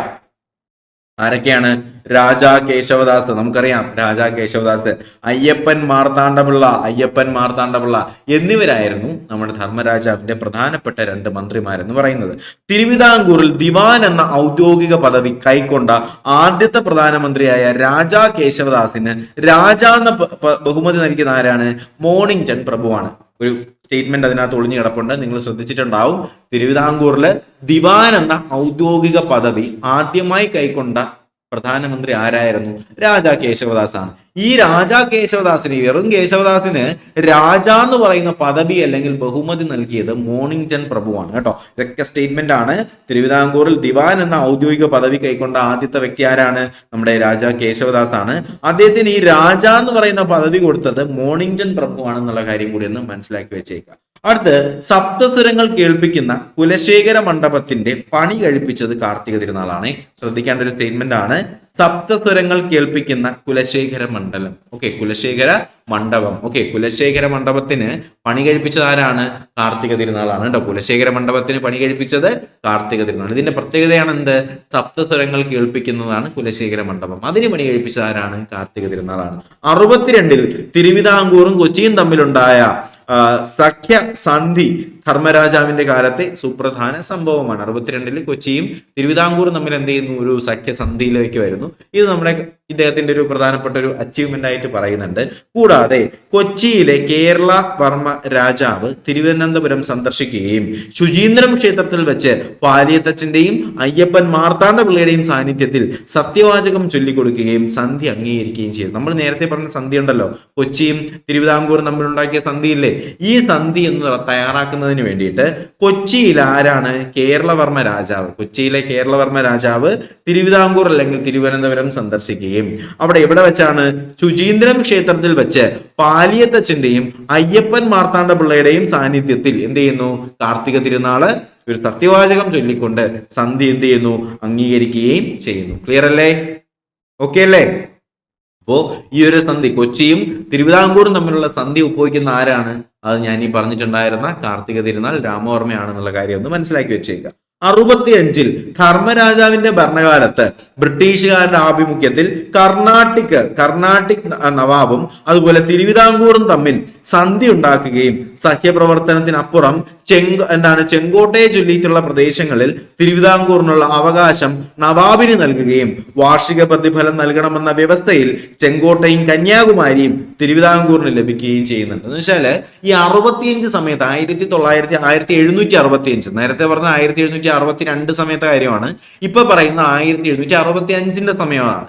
ഈ 1765 ധർമ്മരാജാവ് അല്ലെങ്കിൽ നമ്മുടെ കാർത്തിക തിരുനാൾ ഭരിക്കുന്ന ആ ഒരു സമയത്ത് എന്താണ് സംഭവിക്കുന്നത്? ബ്രിട്ടീഷുകാരുടെ നേതൃത്വത്തിൽ കർണാട്ടിക് നവാബ് എന്ത് ചെയ്യുന്നു? തിരുവിതാംകൂറിലേക്ക് വരുന്നു. അങ്ങനെ കർണാട്ടിക് നവാബും തിരുവിതാംകൂറും തമ്മിൽ എന്ത് ചെയ്യുന്നു? ഒരു സന്ധിയിലേക്ക് വരികയാണ്. ഈ സന്ധി അനുസരിച്ച് എന്താണ് അവർ പറയുന്നത്? എന്താണ്? തിരുവിതാംകൂറും തമ്മിലാണ് ഈ സന്ധി ഉണ്ടാക്കുന്നത്. അതിൽ പറയുന്നത് സഹ്യപർവ്വതത്തിനപ്പുറം ചെങ്കോട്ട ഒഴിച്ചുള്ള പ്രദേശം എന്ത് ചെയ്യാം? തിരുവിതാംകൂറിനുള്ള അവകാശം നവാബിന് നൽകുകയും. ഓക്കെ, ചെങ്കോട്ടയ്ക്ക് അപ്പുറം കുറച്ച് പ്രദേശങ്ങൾ തിരുവിതാംകൂറിന്റെ കൺട്രോളിൽ ഉണ്ടായിരുന്നു. ഈ തിരുവിതാംകൂറിനുണ്ടായിരുന്ന ചെങ്കോട്ടയ്ക്ക് അപ്പുറമുള്ള പ്രദേശങ്ങൾ ആർക്ക് നൽകാം? കർണാടകയിലെ അല്ലെങ്കിൽ കർണാടകയിലെ നവാബിന് നൽകാമെന്നും അതിന് പകരം എന്താണ് സംഭവിക്കുന്നത്? നവാബിന് നൽകുകയും വാർഷിക പ്രതിഫലം അതിനുള്ള ഒരു വാർഷിക പ്രതിഫലമായിട്ട് തിരിച്ചെന്ത് കിട്ടും? നമ്മുടെ കന്യാകുമാരിയും തിരുവിതാംകൂറിനും ലഭിക്കുമെന്ന് ആര് പറയുന്നു? ഈ ഒരു ഡീലിൽ സംസാരിക്കുകയാണ്. അങ്ങനെ ആ ഒരു ഡീൽ അവർ ഉറപ്പിക്കുന്നുണ്ട്. ഓക്കെ, എന്താണ് 1765 ധർമ്മരാജാവിന്റെ കാർത്തിക തിരുനാളിന്റെ കാലഘട്ടത്തില് എന്താണ് സംഭവിക്കുന്നത്? ബ്രിട്ടീഷുകാരുടെ ആഭിമുഖ്യത്തില് കർണാട്ടിക് നവാബും തിരുവിതാംകൂറും തമ്മിൽ ഒരു സന്ധിയിലേക്ക് വരുന്നു. ഈ സന്ധി അനുസരിച്ച് എന്താണെന്ന് പറയുന്നത്? സഖ്യപർവ്വതത്തിനപ്പുറം ചെങ്കോട്ട ഒഴികെയുള്ള പ്രദേശങ്ങൾ തിരുവിതാംകൂറിനുള്ള അവകാശം എന്ത് ചെയ്യാം? നവാബിന് കൊടുക്കാം. അതിന് ഫലമായിട്ട് ഒരു സെർട്ടൺ എമൗണ്ട് എന്ത് ചെയ്യും? തിരുവിതാംകൂർ രാജാവിന് കിട്ടും. കൂടാതെ എന്ത് ചെയ്യും? ചെങ്കോട്ടയും കന്യാകുമാരിയും തിരുവിതാംകൂറിന് ലഭിക്കുമെന്നും ആര് പറയുന്നു? ഈ ഒരു ഡീലിൽ അവർ സംസാരിച്ച് ഉറപ്പിക്കുകയാണ്. അങ്ങനെ 1789 ധർമ്മരാജാവിന്റെ കാലഘട്ടത്തിൽ ഡച്ചുകാരിൽ നിന്നുള്ള കൊടുങ്ങല്ലൂർ കോട്ടയും പള്ളിപ്പുറം കോട്ടയും വിലയ്ക്ക് വാങ്ങുകയും ടിപ്പുവിന്റെ കടന്നുകയറ്റം തടയാനായിട്ട് പ്രസിദ്ധമായിട്ടുള്ള നെടുങ്കോട്ട പണിയുകയും ചെയ്ത ആരാണ്? അത് നമ്മുടെ കാർത്തിക തിരുനാളാണ്. ആരാണ്?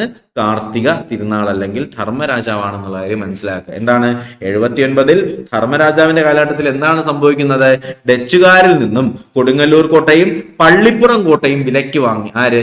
നമ്മുടെ ധർമ്മരാജാവ്. അതിനുശേഷം എന്ത് ചെയ്യുന്നു? ടിപ്പു സുൽത്താന്റെ മൈസൂരിൽ നിന്നുള്ള ടിപ്പു സുൽത്താന്റെ കടന്നുകയറ്റം തടയാനായിട്ട് പ്രസിദ്ധമായ നെടുങ്കോട്ട പണി കഴിപ്പിച്ചത് ആര് എന്ന് ചോദിച്ചാൽ ആരാണ് നെടുങ്കോട്ട പണി കഴിപ്പിച്ചത്? അത് നമ്മുടെ കാർത്തിക തിരുനാളാണെന്നുള്ള കാര്യം മനസ്സിലാക്കുക. നികുതി വകുപ്പ് പുനഃസംഘടിപ്പിച്ചതും അതുപോലെ സർവാധികാരി അല്ലെങ്കിൽ അതിന്റെ സർവാധികാരിയ കാര്യങ്ങൾ എന്ന ഉദ്യോഗസ്ഥന്റെ കീഴിൽ രാജ്യത്തിന്റെ തെക്കേ മുഖം, പടിഞ്ഞാറേ മുഖം, വടക്കേ മുഖം എന്നിങ്ങനെ 3 റവന്യൂ ഡിവിഷനാക്കി മാറ്റുകയും ചെയ്യുന്ന ആരായിരുന്നു?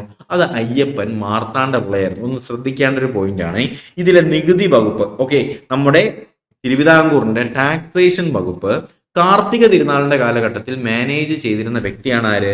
അയ്യപ്പൻ മാർത്താണ്ഡപിള്ള. ഇദ്ദേഹം എന്താണ് ചെയ്തിരുന്നത്? സർവാധികാരിക്കാർ എന്ന് പറയുന്ന ഒരു പോസ്റ്റ് അദ്ദേഹം ഉണ്ടാക്കി. ഓക്കെ, ടാക്സേഷൻ വകുപ്പ് അല്ലെങ്കിൽ റവന്യൂ വകുപ്പ് മെയിൻറ്റെയിൻ ചെയ്യുന്നതിന് വേണ്ടിയിട്ട് സർവാധികാരിക്കാർ എന്ന് പറയുന്ന ഒരു പോസ്റ്റ് അദ്ദേഹം ഉണ്ടാക്കുകയും ആ ഒരു സർവാധികാരിക്കാർ എന്ന് പറയുന്ന പോസ്റ്റിന്റെ കീഴിൽ തെക്കേ പോർഷനും പടിഞ്ഞാറേ മുഖവും വടക്കേ മുഖവും ഇങ്ങനെ 3 റവന്യൂ ഡിവിഷൻസ് ആയി ഡിവൈഡ് ചെയ്യുകയും ചെയ്ത ആരാണ്? അയ്യപ്പൻ മാർത്താണ്ഡപിള്ള. ഓക്കെ, അപ്പോൾ കാർത്തിക തിരുനാളിന്റെ കാലഘട്ടത്തിൽ ടാക്സേഷൻ അല്ലെങ്കിൽ നികുതി വകുപ്പ് പുനഃസംഘടിപ്പിച്ചതും അത് അയ്യപ്പൻ മാർത്താണ്ഡപിള്ളയുടെ കീഴിലായിരുന്നു ഉണ്ടായിരുന്നത്. 3 റവന്യൂ ഡിവിഷൻസ് ആയിരുന്നു അല്ലെ? തെക്കേ വകുപ്പ് അല്ലെങ്കിൽ തെക്കേ മുഖം, പടിഞ്ഞാറേ മുഖം, വടക്കേ മുഖം എന്നിങ്ങനെ പറയുന്ന 3 വകുപ്പുകളായിട്ട് എന്ത് ചെയ്യുന്നു? റവന്യൂ ഡിവിഷൻസിനെ ഡിവൈഡ് ചെയ്യുകയും ചെയ്ത ആരാണ്? നമ്മുടെ ധർമ്മരാജാവാണ്. ഓക്കെ, നമ്മൾ തൃപ്പടിദാനത്തെ കുറിച്ച് പഠിച്ചതാണ്. എന്നാൽ 2ാം തൃപ്പടിദാനം നടത്തിയത് ആര് എന്ന് ചോദിച്ചാൽ ആരാണ്? ധർമ്മരാജാവാണ്. ശ്രദ്ധിക്കേണ്ടതാണ്. 2ാം തൃപ്പടിദാനം, സെക്കൻഡ് തൃപ്പടിദാനം അല്ലെ? 2ാം തൃപ്പടിദാനം 1766 നടത്തിയത് ആരാണ്? അത് നമ്മുടെ ധർമ്മരാജാവാണെന്നുള്ള കാര്യം മനസ്സിലാക്കുക. 2ാം തൃപ്പടിദാനം നടത്തിയത് ആരാണ്? ധർമ്മരാജാവാണ്. രാജാവിന്റെ സേവനങ്ങളെ വാഴ്ത്തിക്കൊണ്ട് ഒരു കത്ത് ധർമ്മരാജാവിന് വത്തിക്കാനിലെ പോപ്പിൽ നിന്നും ലഭിക്കുന്നുണ്ട്. എന്ന് വെച്ചാല് രാജാവ് അങ്ങനെ ഒരുപാട് കാര്യങ്ങൾ ചെയ്യുന്നു. അപ്പൊ അദ്ദേഹത്തിന്റെ സേവനങ്ങളെ വാഴ്ത്തിക്കൊണ്ട് എന്ത് ചെയ്യുന്നു, നമ്മുടെ ധർമ്മരാജാവിന് വത്തിക്കാനിലെ പോപ്പിൽ നിന്നും ഒരു കത്ത് ലഭിക്കുന്നുണ്ട്. അങ്ങനെ തിരുവിതാംകൂറിന്റെ തലസ്ഥാനം പത്മനാഭപുരത്തു നിന്നും തിരുവനന്തപുരത്തേക്ക് മാറ്റിയത് ധർമ്മരാജാവിന്റെ ഭരണകാലഘട്ടത്തിലാണ്. നല്ലൊരു സ്റ്റേറ്റ്മെന്റ് ആണ്. നമ്മളെ പലരെയും ഇവിടെ തെറ്റിക്കുന്ന ഈ ഒരു സ്റ്റേറ്റ്മെന്റ് ആണ്. തിരുവിതാംകൂർ അല്ലെ, എവിടത്തെയാണ്? തിരുവിതാംകൂർ. ഈ തിരുവിതാംകൂറിന്റെ തലസ്ഥാനം പത്മനാഭപുരത്തിൽ നിന്നും എങ്ങോട്ടേക്ക് മാറ്റി? ഇന്നത്തെ തിരുവനന്തപുരത്തേക്ക് മാറ്റിയത് ആരാണ്? അത് നമ്മുടെ ധർമ്മരാജാവാണ്. മനസ്സിലായോ? ഓക്കെ അല്ലേ? ഇത്രയും കാര്യങ്ങൾ നിങ്ങൾ എന്ത് ചെയ്യണം? മിനിമം ധർമ്മരാജാവിനെ കുറിച്ച് മനസ്സിലാക്കി വെച്ചേക്കും. അപ്പൊ നമ്മൾ എന്തൊക്കെയാ പറഞ്ഞത്? കിഴവൻ തിരുനാൾ അല്ലെ, കാർത്തിക തിരുനാൾ രാമവർമ്മയെ കുറിച്ചാണ് സംസാരിച്ചുകൊണ്ടിരുന്നത്. ധർമ്മരാജാവ് കിഴവൻ രാജാവ് എന്നറിയപ്പെടുന്നു. ഭരതമുനിയുടെ നാട്യശാസ്ത്രത്തെ ബാലരാമ ഭാരതം എന്ന് പറയുന്ന കൃതി ആധാരമാക്കി അദ്ദേഹം രചിക്കുന്നുണ്ട്. രാജസൂയം, അതുപോലെ സുഭദ്രാഹരണം, പാഞ്ചാലി സ്വയംവരം, കല്യാണ സൗഗന്ധികം, ആട്ടക്കഥകൾ രചിക്കുന്നുണ്ട്. രാജാ കേശവദാസ്, അതുപോലെ തന്നെ അയ്യപ്പൻ മാർത്താണ്ഡൻ എന്നിവരൊക്കെ ആയിരുന്നു നമ്മുടെ ഇദ്ദേഹത്തിന്റെ രണ്ട് പ്രധാനപ്പെട്ട മന്ത്രിമാർ. രാജാ കേശവദാസ് അല്ലെ, നമുക്കറിയാം ദിവാൻ അല്ലെ. ദിവാൻ എന്ന് പറയുന്ന ഔദ്യോഗിക പദവി കൈക്കൊണ്ട ആദ്യ പ്രധാനമന്ത്രിയാണ് ആര്? രാജാ കേശവദാസ്. അദ്ദേഹത്തിന് രാജ എന്ന് പറയുന്ന ബഹുമതി നൽകിയത് ആരാണ്? മോണിങ്ടൺ പ്രഭുവാണ്. കൂടാതെ സപ്തസ്വരങ്ങൾ കേൾപ്പിക്കുന്ന കുലശേഖര മണ്ഡലത്തിന്റെ പണി കഴിപ്പിച്ചത് ഇദ്ദേഹമാണ്. കൂടാതെ എന്ത് പറയുന്നു? 62 തിരുവിതാംകൂറും കൊച്ചിയും തമ്മിലൊരു സന്ധി വരുന്നു. അതിൽ കേരളവർമ്മ രാജാവ് എന്താണ് ചെയ്യുന്നത്? തിരുവിതാംകൂർ സന്ദർശിക്കുകയും ശുചീന്ദ്രത്തിൽ വെച്ച് എന്ത് ചെയ്യുന്നു? ഒരു സന്ധി ഒപ്പിടുകയൊക്കെ ചെയ്യുന്നുണ്ട് അല്ലെ. പിന്നെ നമ്മൾ പറഞ്ഞു നമ്മുടെ ചെങ്കോട്ടയുടെ കേസ് നമ്മൾ പറഞ്ഞിട്ടുണ്ടായിരുന്നു. 65 ചെങ്കോട്ടയ്ക്ക് അപ്പുറമുള്ള സ്ഥലങ്ങൾ ആർക്ക് കൊടുക്കുന്നു? കർണാടകയിലെ നവാബിന് കൊടുത്തതിന് ശേഷം ചെങ്കോട്ടയും കന്യാകുമാരിയും തിരുവിതാംകൂറിന് കിട്ടുകയാണ് ചെയ്യുന്നത്.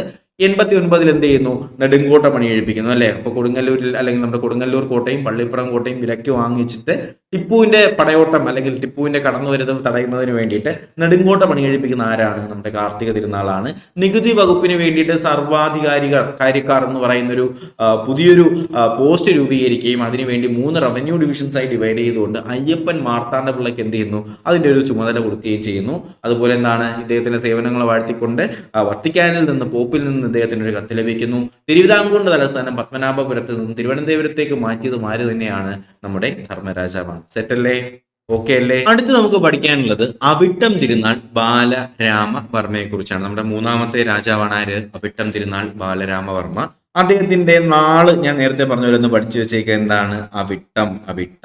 ഇദ്ദേഹത്തിന്റെ ഭരണകാലഘട്ടം 1798 മുതൽ 1810 വരെയാണ് കേട്ടോ. ഓക്കെ, ഞാൻ നേരത്തെ പറഞ്ഞ ആ പോയിന്റുകൾ, ഷോർട്ട് പോയിന്റുകൾ പറ്റുമെങ്കിൽ നിങ്ങളൊരു പേപ്പറിലോ സംതിങ് ഒക്കെ ഒന്ന് എഴുതി വെച്ചേക്കും കേട്ടോ.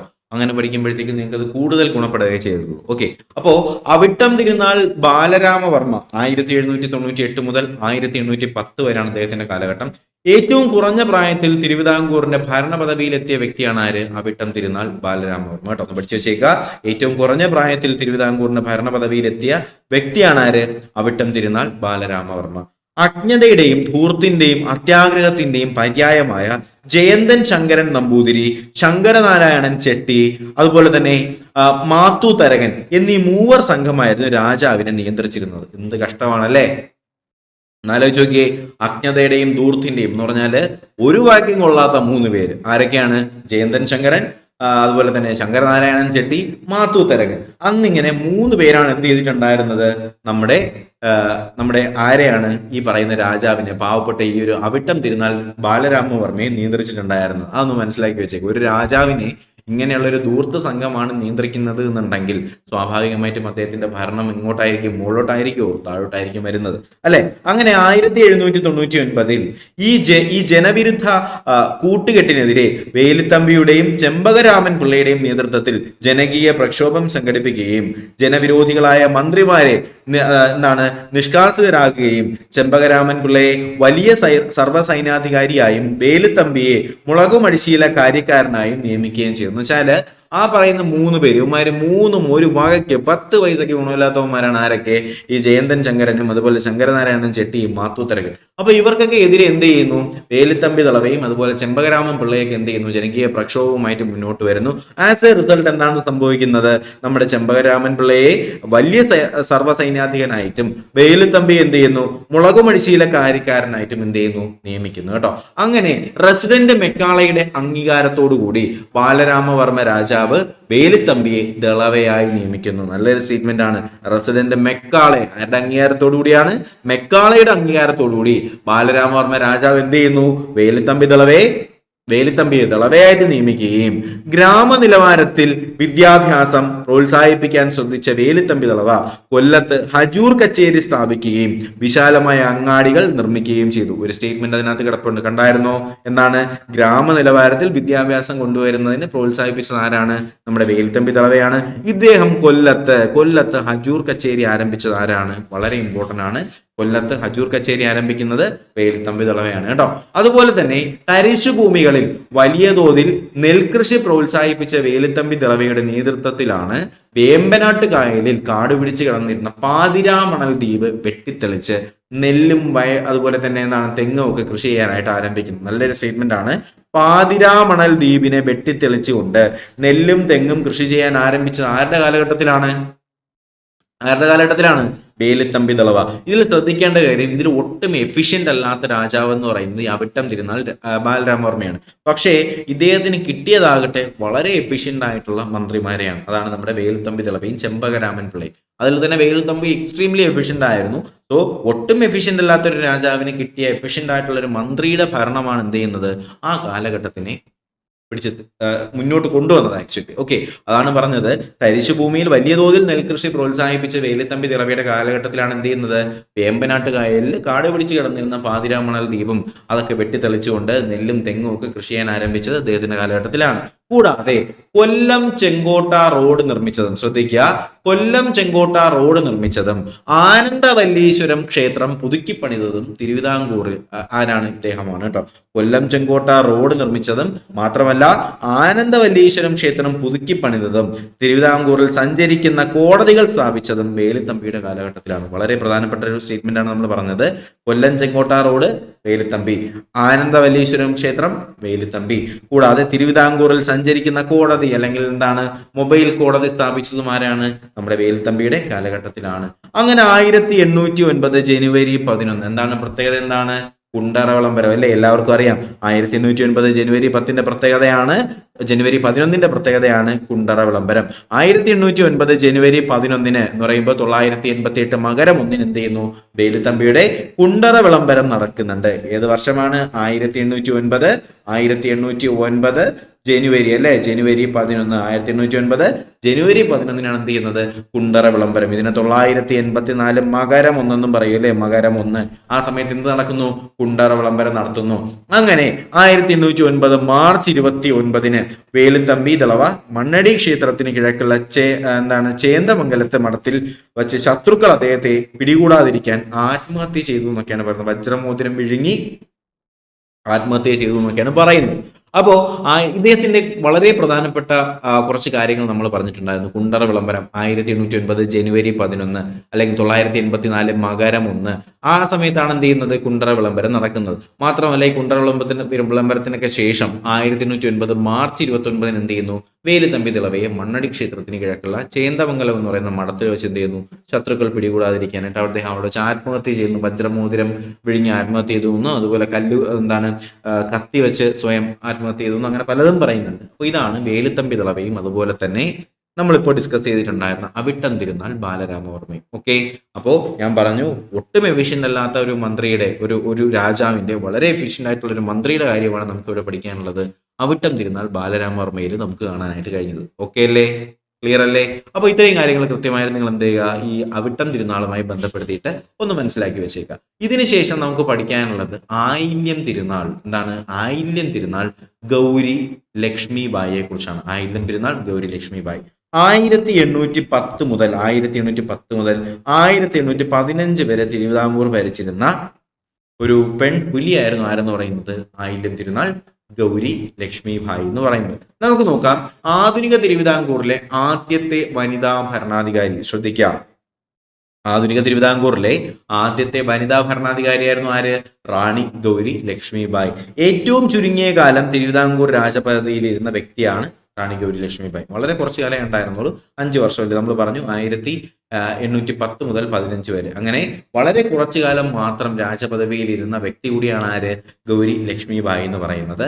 നമ്മുടെ ഈ പറഞ്ഞിട്ടുണ്ടായിരുന്ന ആയില്യം തിരുനാൾ ഗൗരി ലക്ഷ്മിഭായ്, അവരുടെ കാലഘട്ടത്തിൽ തന്നെ 1810 ആകുമ്പോഴത്തേക്ക് എന്ത് സംഭവിക്കുന്ന അറിയാം? അവിടെ പുതിയൊരു വ്യക്തി വരെയാണ്, കേണൽ മൺട്രോ. നമ്മൾ കേണൽ മൺട്രോയെ കുറിച്ച് പരിഷ്കാരങ്ങൾ നമുക്ക് ഇതുമായിട്ട് ബന്ധപ്പെടുത്തിയിട്ട് പഠിക്കാനുണ്ട്. 1810 അവിടെ ഒരു ട്വിസ്റ്റ് നടക്കുകയാണ്. എന്താണ് സംഭവം? ഭരണമേറ്റ റാണി ഉമ്മിണി തമ്പിയെ ഉദ്യോഗബന്ധത്തിൽ നിന്ന് നീക്കിക്കൊണ്ട് പകരം റെസിഡന്റ് കേണൽ മൺട്രോ ദിവാനായി നിയമിക്കുന്നു. എന്ന് വെച്ചാല് ആ സമയത്ത് ഭരണം ഏറ്റെടുത്തിട്ടുണ്ടായിരുന്നത് റാണി ഉമ്മിണി തമ്പിയായിരുന്നു. ഈ റാണി ഉമ്മിണി തമ്പി എന്ത് ചെയ്യുന്നു? ഉദ്യോഗത്തിൽ നിന്ന് നീക്കിക്കൊണ്ട് അവിടെ ആരെ കൊണ്ടുവരുന്നു? ഈ നമ്മുടെ റാണി പ്രസിഡന്റ് ആയിട്ടുള്ള കേണൽ മൺട്രോയെ എന്ത് ചെയ്യാണ്? ദിവാനായിട്ട് നിയമിക്കുകയാണ്. ഒന്നും കൂടി പറഞ്ഞുതരാം. ഞാൻ നേരത്തെ പറഞ്ഞിട്ടുണ്ടായിരുന്നു, ഇപ്പൊ പറഞ്ഞു വന്നുകൊണ്ടിരുന്നത് ആയില്യം തിരുനാൾ ഗൗരി ലക്ഷ്മിഭായിയുടെ കാര്യമാണ്. ഈ റാണി ഗൗരി ലക്ഷ്മിഭായിയുടെ കാലഘട്ടത്തിൽ തന്നെ എന്ത് സംഭവിക്കുന്നത്? റാണി ഉമ്മിണി തമ്പി ഭരണം ഏറ്റെടുക്കുന്നുണ്ട്. പക്ഷേ ഈ റാണി ഉമ്മിണി തമ്പിയെ ഭരണത്തിൽ നിന്ന് നീക്കം ചെയ്യുന്നുണ്ട്. അതിന് പകരം അവിടെ റെസിഡന്റ് ഭരണം കൊണ്ടുവരുന്നതിന് വേണ്ടിയിട്ട് നമ്മുടെ റെസിഡന്റ് ആയിട്ടുള്ള കേണൽ മൺട്രോ എന്ത് ചെയ്യുന്നു? ദിവാനായിട്ട് നിയമിക്കുന്നു. അങ്ങനെ ഭരണത്തിൽ ആര് കൂടി കൈയടത്താനായിട്ട് ശ്രമിക്കുകയാണ്? കേണൽ മൺട്രോ കൈയടത്താൻ ശ്രമിക്കുകയും ഒരുപാട് പുതിയ പുതിയ നയങ്ങൾ കേണൽ മൺട്രോ കൊണ്ടുവരികയും ചെയ്യുന്നുണ്ട്. അങ്ങനെ കേണൽ മൺട്രോ ബ്രിട്ടീഷ് ഇന്ത്യൻ മാതൃകയിൽ തിരുവിതാംകൂറിൽ ഭരണപരിഷ്കാരങ്ങൾ കൊണ്ടുവരികയും സെക്രട്ടേറിയറ്റ് സമ്പ്രദായം നടപ്പിലാക്കുകയും ചെയ്തു. അപ്പൊ തിരുവിതാംകൂറിൽ ആദ്യമായിട്ട് സെക്രട്ടേറിയറ്റ് സമ്പ്രദായം നടപ്പിലാക്കിയത് ആരെന്ന് ചോദിച്ചാൽ ആരാണ്? അത് കേണൽ മൺട്രോയാണ്. തിരുവിതാംകൂറിൽ ഇക്കാലത്ത് കാര്യക്ഷമമായി പ്രവർത്തിക്കുന്ന ഓഡിറ്റും അക്കൗണ്ടും സമ്പ്രദായം കൊണ്ടുവരുന്നത്, ഒരു ഓഡിറ്റ് അക്കൗണ്ട് സിസ്റ്റം കൊണ്ടുവരുന്നതും കേണൽ മൺട്രോ തന്നെയാണ്. 811 ധർമ്മശാസ്ത്രങ്ങളുടെയും കമ്പനിയുടെയും ചട്ടങ്ങളുടെയും നിലനിൽക്കുന്ന ആചാര്യ മര്യാദകളെയും അടിസ്ഥാനമാക്കിക്കൊണ്ട് ചട്ടവരിയോലകൾ എന്ന നിയമസംഹിത തയ്യാറാക്കിയത് കേണൽ മൺട്രോ. വളരെ ഇമ്പോർട്ടന്റ് ആയിട്ടുള്ള ഒരു സ്റ്റേറ്റ്മെന്റ് ആണ്. ചട്ടവരിയോല എന്ന് പറയുന്ന നിയമസംഹിത തയ്യാറാക്കിയത് ആര് എന്ന് ചോദിച്ചാൽ ആരാണ്? അത് നമ്മുടെ കേണൽ മൺട്രോയാണ്. ഓക്കെ, അത് കൃത്യമായിട്ടൊന്ന് പഠിച്ചു വെച്ചേക്കുക. ചട്ടവരിയോലകൾ എന്ന് പറയുന്ന നിയമസംഹിത തയ്യാറാക്കിയത് ആര് എന്ന് ചോദിച്ചാൽ ആരാണ്? കേണൽ മൺട്രോയാണ്. മാത്രമല്ല പോലീസ് വകുപ്പ് വിപുലീകരിക്കുകയും, ശ്രദ്ധിക്കുക, കേരള പോലീസ് എന്ന് പറയുന്ന വകുപ്പ് വിപുലീകരിക്കുകയും ദിവാന്റെ നേരിട്ടുള്ള മേൽനോട്ടത്തിലാക്കുകയും ചെയ്യുകയും ദേവസ്വത്തിന്റെ ദുർഭരണം ഒഴിവാക്കാൻ അവയുടെ ഭരണം സർക്കാരിന് നേരിട്ട് കൊടുക്കുകയും ചെയ്ത ആരാണ്? കേണൽ മൺട്രോയാണ്. ഓക്കെ, വളരെ ഇമ്പോർട്ടന്റ് ആയിട്ടുള്ളതാണ്. ഈ കേണൽ മൺട്രോ എന്ന് പറയുന്നുണ്ടെങ്കിലും ആ സമയത്തെ തിരുവിതാംകൂർ ഭരണാധികാരി ആരാണ്? അത് നമ്മുടെ റാണിയാണ് അല്ലെ. അടുത്തൊരു പോയിന്റ്, വളരെ ഇമ്പോർട്ടന്റ് ആയിട്ടുള്ള ഒരു പോയിന്റ് ആണ്. PSC പരീക്ഷയിൽ സ്ഥിരമായും കൃത്യമായും ചോദിച്ചു വരുന്ന ഒരു മേഖലയാണ് അടിമ കച്ചവടത്തിന്റെ ഒരു കോൺസെപ്റ്റ് എന്ന് പറയുന്നത്. ഒന്ന് ശ്രദ്ധിക്കുക, 1812 ഒരു രാജകീയ വിളംബരത്തോടു കൂടി തിരുവിതാംകൂറിൽ അടിമക്കച്ചവടം നിർത്തലാക്കിയത് ആരെന്ന് ചോദിച്ചാൽ അത് റാണി ഗൗരി ലക്ഷ്മിഭായ് ആണ് കേട്ടോ. കൃത്യമായി പഠിച്ചു വെച്ചേക്കുക.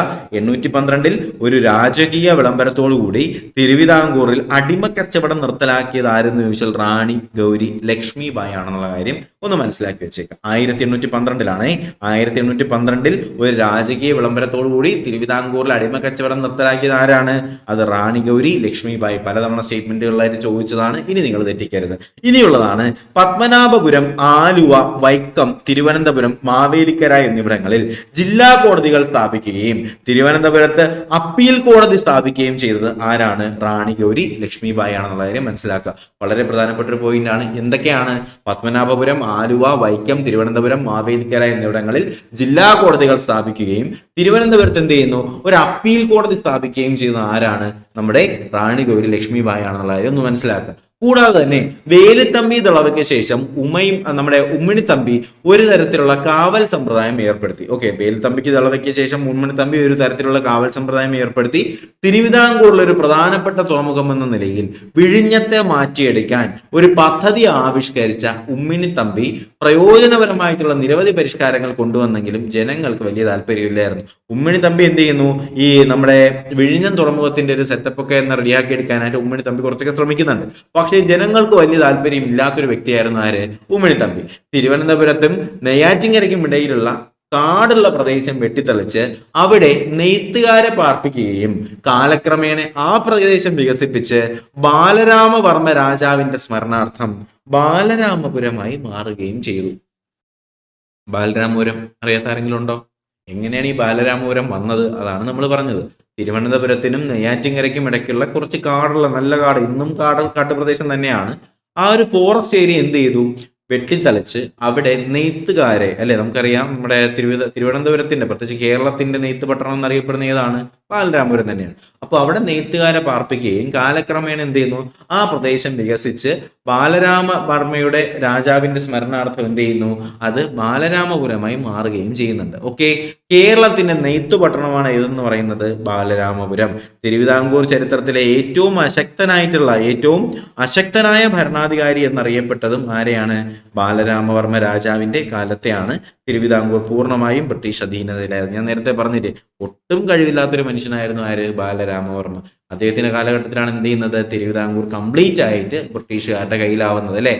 നമ്മുടെ ആരൊക്കെയാണ്? ചെമ്പകരാമൻ പിള്ളയും അതുപോലെ തന്നെ വേലുത്തമ്പി ദളവയൊക്കെ മാക്സിമം ട്രൈ ചെയ്തു. പക്ഷെ എന്ത് ചെയ്യാൻ പറ്റിയില്ല? രക്ഷിക്കാനായിട്ട് കഴിഞ്ഞില്ല. അതായിരുന്നു നമ്മുടെ തിരുവിതാംകൂറിലെ ആരുടെ ഭരണത്തെ കുറിച്ച് നമ്മൾ പറഞ്ഞപ്പോഴത്തേക്കും നമ്മുടെ റാണി ഗൗരി, അല്ലെ, അതിന്റെ ആയില്യം തിരുനാൾ ഗൗരി ലക്ഷ്മി ബായിയുടെ കാര്യം പറഞ്ഞപ്പോൾ ഇതൊക്കെയാണ് സംഭവിച്ചത്. അപ്പോൾ അതിനകത്ത് നമ്മൾ ശ്രദ്ധിക്കേണ്ടത് പ്രസിഡന്റ് മെക്കാളയുടെ കാര്യം ശ്രദ്ധിക്കുക. മെക്കാളെ കൊണ്ടുവന്ന പരിഷ്കാരങ്ങൾ, നമ്മുടെ സെക്രട്ടേറിയറ്റ് സമ്പ്രദായവും അതുപോലെ തന്നെ ഓഡിറ്റും അക്കൗണ്ട്സും കൂടാതെ ചട്ടവരിയോലകളും അതുപോലെ അടിമത്തം നിർത്തലാക്കിയതും എന്താണ്? പത്മനാഭപുരം, ആലുവ, വൈക്കം, തിരുവനന്തപുരം പ്രദേശങ്ങളിൽ ജില്ലാ കോടതി സ്ഥാപിക്കുകയും തിരുവനന്തപുരത്ത് അപ്പീൽ കോടതി സ്ഥാപിക്കുകയൊക്കെ ചെയ്തതും ആരുടെ കാലഘട്ടത്തിലാണ്? നമ്മുടെ ആയില്യം തിരുനാൾ ഗൗരി ലക്ഷ്മി ബായിയുടെ കാലഘട്ടത്തിലാണ്. ഇത്രയും കാര്യം ഒക്കെ അല്ലേ? ഇത്രയും കാര്യം ക്ലിയർ അല്ലേ? ഇത്രയുമാണ് നമുക്ക് ആയില്യം തിരുനാൾ ഗൗരി ലക്ഷ്മി ബായിയെ കുറിച്ച് നമുക്ക് പഠിക്കാനായിട്ടുള്ളത്. തിരുവിതാംകൂറിന്റെ ഭരണത്തെക്കുറിച്ച് നോക്കുമ്പോൾ നെക്സ്റ്റ് നമുക്ക് പഠിക്കാനുള്ള വ്യക്തി എന്ന് പറയുന്നത് ഉത്രട്ടാതി തിരുനാൾ ഗൗരി പാർവതി ബായിയെ കുറിച്ചാണ്. ആരെയാണ്? ഉത്രട്ടാതി തിരുനാൾ ഗൗരി പാർവതി ബായിയെ കുറിച്ച് നമുക്ക് നോക്കാം. സ്വാതി തിരുനാളിന് പ്രായം തികയുന്നത് വരെ തിരുവിതാംകൂറിൽ റീജന്റായിട്ട് ഭരണം നടത്തിയത് ആരാണ്? ഗൗരി പാർവതി ബായിയാണ്. ശ്രദ്ധിക്കേണ്ട ഒരു പോയിന്റ് ആണ്. നമ്മുടെ സ്വാതി തിരുനാളിന് പ്രായം തികയുന്നത് വരെ തിരുവിതാംകൂറിൽ റീജന്റ് ഭരണം നടത്തിയിരുന്ന ആരെന്ന് ചോദിച്ചാൽ ഗൗരി പാർവതി ബായി ആയിരുന്നു. 814 ദിവാൻ പദവിയിൽ നിന്ന് വിരമിച്ച കേണൽ മൺട്രോ 818 റെസിഡന്റ് ഭരണത്തിൽ നിന്ന് പിരിഞ്ഞു പോകുന്നത് വരെ തിരുവിതാംകൂറിന്റെ ഭരണകാര്യങ്ങളിൽ മാർഗനിർദ്ദേശം നൽകി. എന്ന് പറയുമ്പോൾ 814 നമ്മുടെ കേണൽ മൺട്രോ എന്ത് ചെയ്യുന്നു? അദ്ദേഹത്തിന്റെ ഔദ്യോഗികമായിട്ടുള്ള ഈ ഒരു ഭരണ ജീവിതം അദ്ദേഹം അവസാനിപ്പിക്കുകയാണ്. അങ്ങനെ അവസാനിപ്പിച്ച സമയത്താണെങ്കിൽ കൂടെ തന്നെയും ഒരു കറക്റ്റ് ഭരണാധികാരി ഇല്ലാതിരുന്നതിനാൽ 1818 വരെ എന്ത് ചെയ്യുന്നു? നമ്മുടെ കേണൽ മൺട്രോ എന്ത് ചെയ്യുന്നു? ആവശ്യമായിട്ടുള്ള നിർദ്ദേശങ്ങളും കാര്യങ്ങളൊക്കെ പറഞ്ഞുകൊണ്ട് കൂടെ നിൽക്കുകയാണ്. അങ്ങനെ കയറ്റുമതി ഇറക്കുമതി ചുങ്കങ്ങൾ നിർത്തലാക്കുകയും രാജ്യത്തിനകത്ത് വാണിജ്യ സ്വാതന്ത്ര്യം കൊണ്ടുവരികയും ചെയ്തതും നാണയങ്ങൾ പരിഷ്കരിക്കുകയും നാടുവാഴിത്തത്തിന്റെ പല നികുതി ബാധ്യതകളും നിർത്തലാക്കുകയും ചെയ്തതും ആരാണ്? അത് നമ്മുടെ ഉത്രട്ടാതി തിരുനാൾ ഗൗരി പാർവതി ബായാണ് കേട്ടോ. ഉത്രട്ടാതി തിരുനാൾ ഗൗരി പാർവതിയുടെ ബായിയുടെ കാലഘട്ടത്തിൽ എന്തൊക്കെയാണ് സംഭവിക്കുന്നത്? കയറ്റുമതി ഇറക്കുമതി ചുങ്കങ്ങൾ നിർത്തലാക്കി രാജ്യത്തിനകത്തുള്ള വാണിജ്യ സ്വാതന്ത്ര്യം കൊണ്ടുവന്നു, നാണയങ്ങൾ പരിഷ്കരിക്കുകയും നാടുവാഴിത്തത്തിന്റെ പല നികുതികളും അവസാനിപ്പിക്കുകയും ചെയ്തത് ഗൗരി പാർവതിയുടെ ബായി കാലഘട്ടത്തിലാണ്. ഗവൺമെന്റിന്റെ നിർമ്മാണ പ്രവർത്തനങ്ങളിൽ കൂലി നൽകാതെ തൊഴിലാളികളെ പണിയെടുപ്പിക്കുന്ന ഒരു രീതി ഉണ്ടായിരുന്നു. അത് നിർത്തലാക്കിയതും ആരാണ്? ഗൗരി പാർവതി ബായാണ് കേട്ടോ. ശ്രദ്ധിക്കുക. അപ്പോൾ റാണി ഗൗരി പാർവതി ബായി എന്ത് ചെയ്യുന്നു? ഗവൺമെന്റിന്റെ നിർമ്മാണ പ്രവർത്തനങ്ങളിൽ നമ്മൾ എന്ത് ചെയ്യണം? എന്തെങ്കിലും നടന്നാൽ അവിടെ കൂലിയില്ലാതെ നമ്മൾ അവിടെ പണിയെടുക്കണം. അങ്ങനെ ഒരു സിറ്റുവേഷൻ ഉണ്ടായിരുന്നു. ആ ഒരു സിറ്റുവേഷൻ നിർത്തലാക്കിയതും ആര് തന്നെയാണ്? നമ്മുടെ ഗൗരി പാർവതി ബായാണ്. പല ജാതിക്കാരും ജാതിയുടെ പേരിൽ കൊടുത്തുകൊണ്ടിരുന്ന നികുതികൾ നിർത്തലാക്കുകയും ജാതിയുടെയോ പദവിയുടെയോ വ്യത്യാസമില്ലാതെ എല്ലാവർക്കും വീടുകൾ ഓടുമേയാനുള്ള അവകാശം വിളംബരമായി പുറപ്പെടുവിക്കുകയും ചെയ്തത് ഗൗരി പാർവതി ബായാണ്. അതൊന്ന് മനസ്സിലായിക്കോണേ. ഓടുമേയാനുള്ള അവകാശം കേട്ടോ. അവിടെ ശ്രദ്ധിക്കാനുള്ള സ്റ്റേറ്റ്മെന്റ് എന്ന് പറയുന്നത് ഓടുമേയാനുള്ള അവകാശം, ജാതിയുടെയോ വർണ്ണത്തിന്റെയോ പേരിലല്ലാതെ വീടുള്ള എല്ലാവർക്കും എന്ത് ചെയ്യാം? ഇനി മുതൽ ഓടുമേയാം എന്നുള്ള ഒരു അവകാശം കൊടുത്ത ആരാണ്? ഗൗരി പാർവതി ബായി. അതുവരെ ഓല മേയാനുള്ള അവകാശം മാത്രമേ താഴ്ന്ന ജാതിയിൽപ്പെട്ടവർക്ക് ഉണ്ടായിരുന്നുള്ളൂ. പക്ഷെ അതൊക്കെ മാറ്റിക്കൊണ്ട് ഓടുമേയാനുള്ള അവകാശം കൊടുത്തത് ആരാണ്? റാണി ഗൗരി പാർവതി ബായാണെന്നുള്ള കാര്യം മനസ്സിലാക്കുക. ഓക്കെ, ക്രൈസ്തവർക്ക് ആരാധനാലയങ്ങൾ സ്ഥാപിക്കാനായിട്ട് നികുതി ഒഴിവാക്കി സ്ഥലവും അതുപോലെ തന്നെ എന്താണ് വീട് വെക്കുന്നതിന് വേണ്ടിയിട്ടുള്ള തടിയും മറ്റുമൊക്കെ നൽകുകയും ചർച്ച് മിഷൻ സൊസൈറ്റിക്ക് ആലപ്പുഴയിലും കോട്ടയത്തും പ്രവർത്തനം നടത്താൻ ആവശ്യമായ സഹായം കൊടുക്കുകയും ചെയ്ത ആരാണ്? ഗൗരി പാർവതിബായാണ്. മനസ്സിലായോ? ക്രിസ്ത്യാനികൾക്ക് കുറച്ച് പ്രാധാന്യം കൊടുത്തുകൊണ്ട് ക്രിസ്ത്യാനികൾക്ക് എന്താണ് പള്ളികൾ സ്ഥാപിക്കാനും അവർക്ക് എന്താണ് CMS അല്ലെങ്കിൽ ചർച്ച് മിഷൻ സൊസൈറ്റി സ്ഥാപിക്കാൻ, എവിടെയൊക്കെ ആലപ്പുഴയിലും കോട്ടയത്തും ചർച്ച് മിഷൻ സൊസൈറ്റി സ്ഥാപിക്കാനായിട്ടും പ്രവർത്തനത്തിന് ആവശ്യമായിട്ടുള്ള സഹായം നൽകുകയും ചെയ്തത് ആരാണ്? അത് നമ്മുടെ റാണി ഗൗരി പാർവതിബായാണ്. കൂടാതെ തിരുവിതാംകൂറിൽ പ്രാഥമിക വിദ്യാഭ്യാസം, വളരെ ഇമ്പോർട്ടൻ്റ് ആയിട്ടുള്ള ഒരു സ്റ്റേറ്റ്മെന്റ് ആണ്.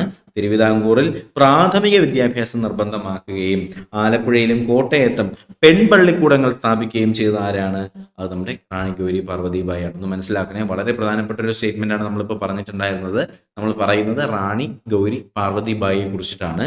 അപ്പോൾ തിരുവിതാംകൂറിൽ പ്രാഥമിക വിദ്യാഭ്യാസം അല്ലെങ്കിൽ പ്രൈമറി എഡ്യൂക്കേഷൻ നിർബന്ധമാക്കിയത് ആരാണ്? അത് നമ്മുടെ റാണി ഗൗരി പാർവതിബായാണ്.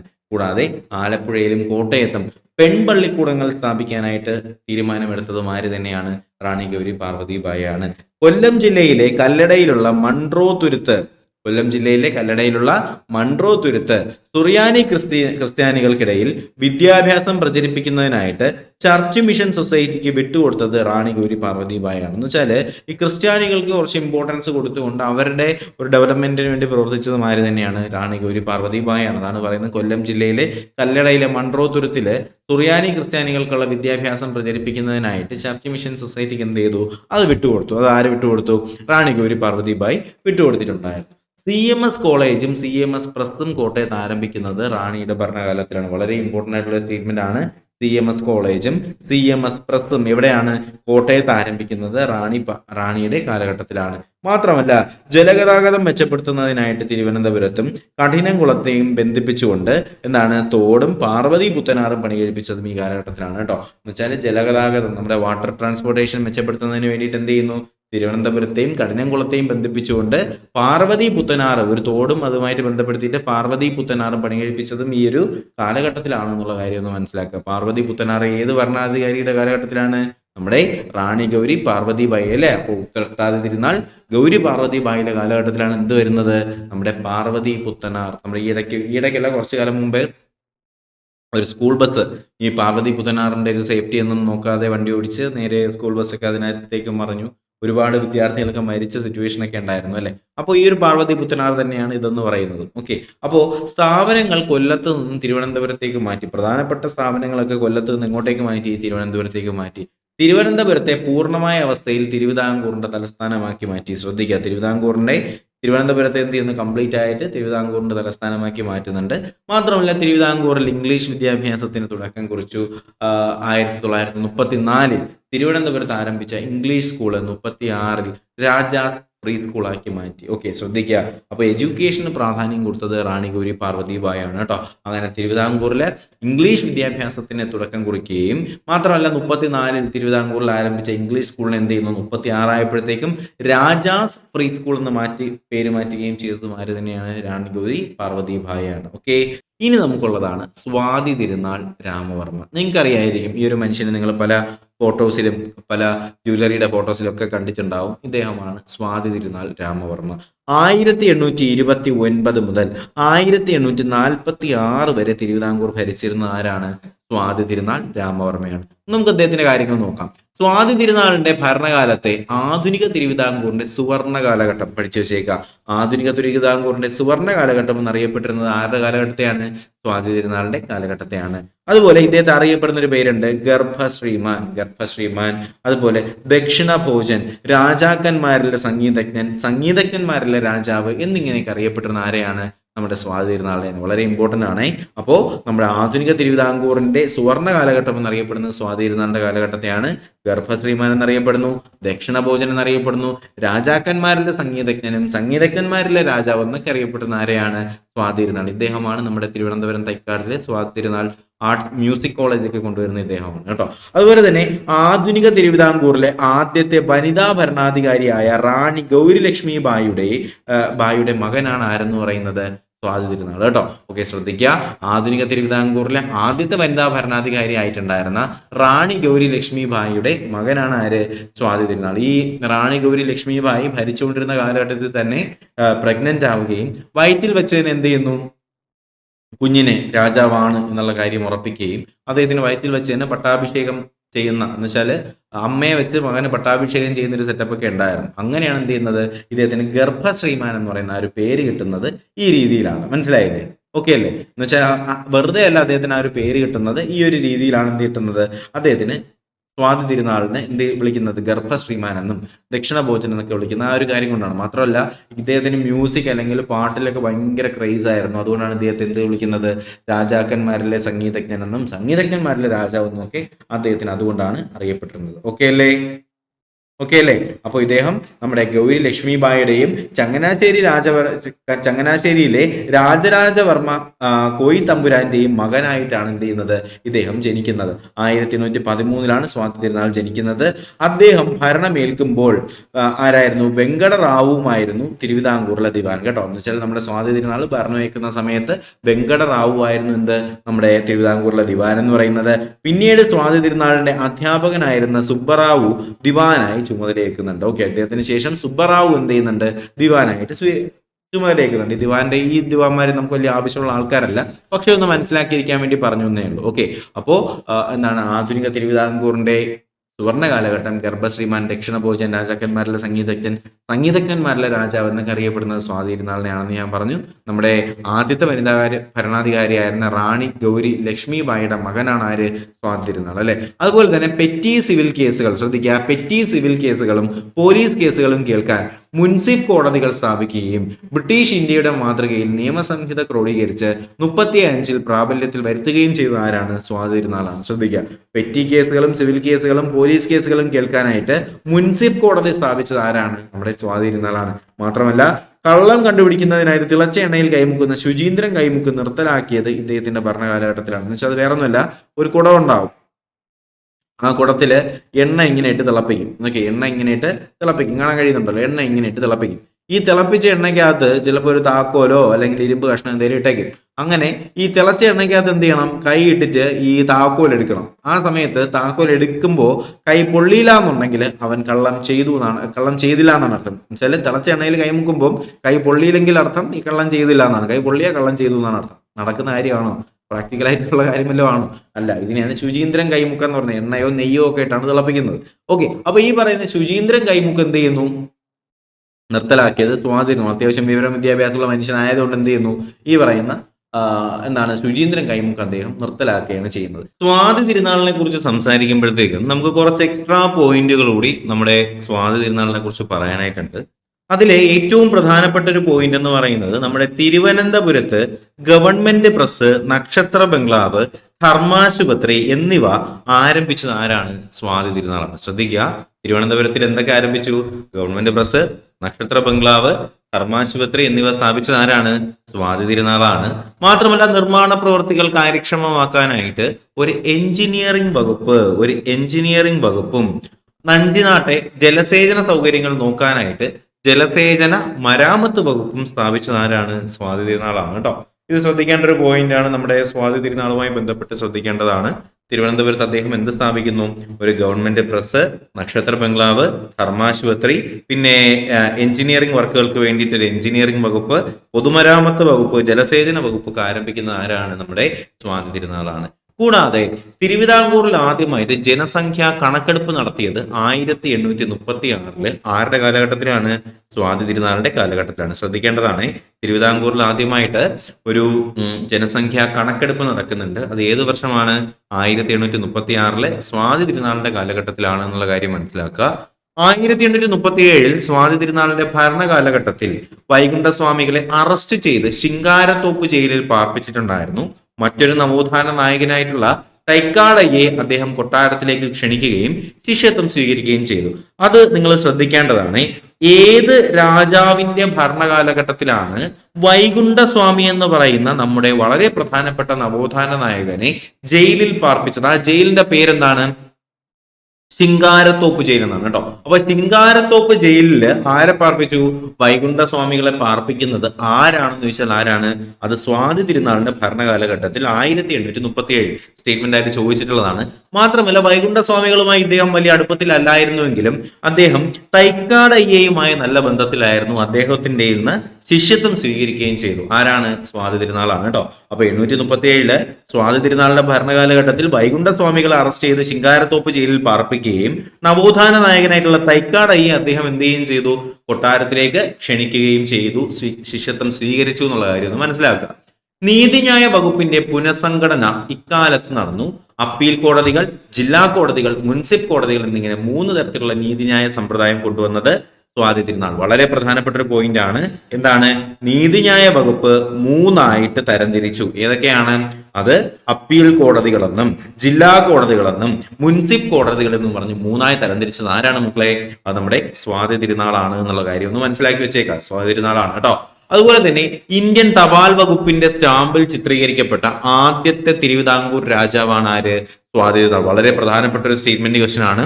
ഇന്ത്യൻ തപാൽ വകുപ്പ്, ശ്രദ്ധിക്കുക, ഇന്ത്യൻ പോസ്റ്റൽ സ്റ്റാമ്പിൽ അച്ചടിക്കപ്പെട്ട ആദ്യത്തെ തിരുവിതാംകൂർ രാജാവ് ആരെന്ന് ചോദിച്ചാൽ ആരാണത്? അത് നമ്മുടെ സ്വന്തം സ്വാതി തിരുനാൾ ആണ് എന്നുള്ള കാര്യം മനസ്സിലാക്കുക.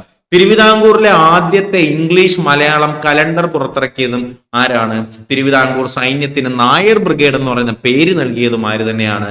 അത് നമ്മുടെ സ്വാതി തിരുനാൾ. വളരെ ഇമ്പോർട്ടന്റ് ആയിട്ടുള്ള സ്റ്റേറ്റ്മെന്റ്സ് ആണ്. എന്താണ്? ഇന്ത്യൻ തപാൽ വകുപ്പ് സ്റ്റാമ്പിൽ ചിത്രീകരിക്കപ്പെട്ട ആദ്യത്തെ തിരുവിതാംകൂർ രാജാവ് സ്വാതി തിരുനാളാണ്. മാത്രമല്ല ഇദ്ദേഹത്തെയാണ് എന്ത് ചെയ്യുന്നത്? തിരുവിതാംകൂറിലെ ആദ്യത്തെ ഇംഗ്ലീഷ് മലയാളം കലണ്ടർ പുറത്തിറക്കിയത് ആരാണ്? സ്വാതി തിരുനാളാണ്. മാത്രമല്ല തിരുവിതാംകൂർ സൈന്യത്തിന് നായർ ബ്രിഗേഡ് എന്ന് പറയുന്ന പേര് നൽകിയതും ആരാണ്? സ്വാതി തിരുനാളാണ്. സെറ്റാണോ? ഓക്കെ ആണോ? അപ്പൊ നമ്മൾ എന്തൊക്കെയാ പറഞ്ഞത്? തിരുവിതാംകൂർ സൈന്യത്തിന്റെ കാര്യം പറഞ്ഞു. അവർക്ക് നായർ ബ്രിഗേഡ് എന്ന് പറയുന്ന പേര് കൊടുക്കുന്നു. ഇംഗ്ലീഷ് മലയാളം കലണ്ടർ പുറത്തിറക്കുന്നു. തപാൽ സ്റ്റാമ്പിൽ അല്ലെ, ഇന്ത്യൻ തപാൽ വകുപ്പിന്റെ സ്റ്റാമ്പിൽ പ്രത്യക്ഷപ്പെട്ട ആദ്യത്തെ തിരുവിതാംകൂർ രാജാവായിട്ട് ആര് മാറുന്നു? സ്വാതി തിരുനാൾ മാറുന്നു. അതുപോലെ തന്നെ ഭക്തമഞ്ജരി, കൂടാതെ തന്നെ സ്വാനന്തൂരപുര വർണ്ണ പ്രബന്ധം എന്ന് പറയുന്ന ഒരു പുസ്തകമുണ്ട് കേട്ടോ. അത് വളരെ പ്രധാനപ്പെട്ട ഒരു പുസ്തകമാണ്. ഭക്തമഞ്ജരി കൂടാതെ തന്നെ സ്വാനന്തൂരപുര വർണ്ണന പ്രബന്ധം, കൂടാതെ തന്നെ നമ്മുടെ പത്മനാഭ ശതകം, അതുപോലെ തന്നെ അജാമീളോപാഖ്യാനം, കൂടാതെ തന്നെ കുചേലോപാഖ്യാനം, അതുപോലെ തന്നെ ഉത്സവ വർണ്ണ പ്രബന്ധം തുടങ്ങിയ കൃതികൾ രചിച്ച അദ്ദേഹം 200ഓളം കീർത്തനങ്ങൾ രചിച്ചിട്ടുണ്ട്. അപ്പോൾ സ്വാതി തിരുനാൾ ചില്ലറക്കാരനല്ല, അദ്ദേഹം ഒരുപാട് കൃതികൾ രചിച്ചിട്ടുണ്ട്. എന്തൊക്കെയാണത്? ഭക്തമഞ്ജരി പ്രധാനപ്പെട്ടതാണ്. അതുപോലെ തന്നെയാണ് സ്വാനന്തൂര പുരവർണ്ണന പ്രബന്ധം, കൂടാതെ തന്നെ നമ്മുടെ പത്മനാഭ ശതകം, അതുപോലെ തന്നെ എന്താണ് അജാമീളോപാഖ്യാനം, കുചേലോപാഖ്യാനം, ഉത്സവ വർണ്ണന പ്രബന്ധം, ഇങ്ങനെ തുടങ്ങിയ ഒരുപാട് 200ഓളം കീർത്തനങ്ങൾ എന്ത് ചെയ്തിട്ടുണ്ട്? സ്വാതി തിരുനാൾ രചിച്ചിട്ടുണ്ട്. ഇതിൽ കന്നഡയിലുള്ള ഒന്നൊഴികെ ബാക്കിയെല്ലാം സംസ്കൃത കീർത്തനങ്ങളാണെന്നുള്ള കാര്യം മനസ്സിലാക്കുക കേട്ടോ. അപ്പോൾ ഇതില് ഒരെണ്ണം മാത്രമേ കന്നഡയിലുള്ളൂ, ബാക്കിയുള്ളതെല്ലാം എന്താണ്? സംസ്കൃത കീർത്തനങ്ങളാണ്. തിരുവനന്തപുരത്ത് കുതിരമാളിക എന്നറിയപ്പെടുന്ന പുത്തൻമാളിക കൊട്ടാരം പണി കഴിപ്പിച്ചത് സ്വാതി തിരുനാൾ. വളരെ പ്രധാനപ്പെട്ടതാണ്. അപ്പൊ കുതിരമാളിക കേട്ടോ, കുതിരമാളിക. അപ്പൊ തിരുവനന്തപുരത്ത് കുതിരമാളിക എന്നറിയപ്പെടുന്ന പുത്തൻമാളിക കൊട്ടാരം പണി കഴിപ്പിച്ചത് ആരാണ്? നമ്മുടെ സ്വാതി തിരുനാളാണ്. എല്ലാ വർഷവും നടക്കുന്ന സ്വാതി സംഗീതോത്സവത്തിന്റെ വേദി കൂടിയാണ് ഈ കൊട്ടാരം കേട്ടോ. അപ്പൊ സ്വാതി സംഗീതോത്സവത്തിന്റെ വേദി എവിടെയാണ്? കുതിരമാളികയാണ്. കുതിരമാളിക എന്നറിയപ്പെടുന്നത് പുത്തൻമാളിക കൊട്ടാരമാണ്. ഈ പുത്തൻമാളിക കൊട്ടാരം പണി കഴിപ്പിച്ചത് ആരാണ്? അത് നമ്മുടെ സ്വാതി തിരുനാളാണ്. ഇത്രയും കാര്യങ്ങൾ ഓക്കെ അല്ലേ? അപ്പൊ നമ്മളിപ്പോ പറഞ്ഞത് സ്വാതി തിരുനാളുമായി ബന്ധപ്പെട്ട വളരെ പ്രധാനപ്പെട്ട കുറച്ച് സ്റ്റേറ്റ്മെന്റുകളാണ് നമ്മളിപ്പോ പറഞ്ഞത്. എന്തൊക്കെയാണ് പറഞ്ഞത്? തിരുവനന്തപുരത്ത് നമ്മുടെ ഇതൊക്കെ സ്വാതി തിരുനാളിന്റെ പോർഷൻസ് ആണേ കേട്ടോ. ഞാനിപ്പോ പറയുന്നതൊക്കെ നമ്മുടെ സ്വാതി തിരുനാളുമായി ബന്ധപ്പെടുത്തിയിട്ടുള്ള പോർഷൻസ് ആണേ.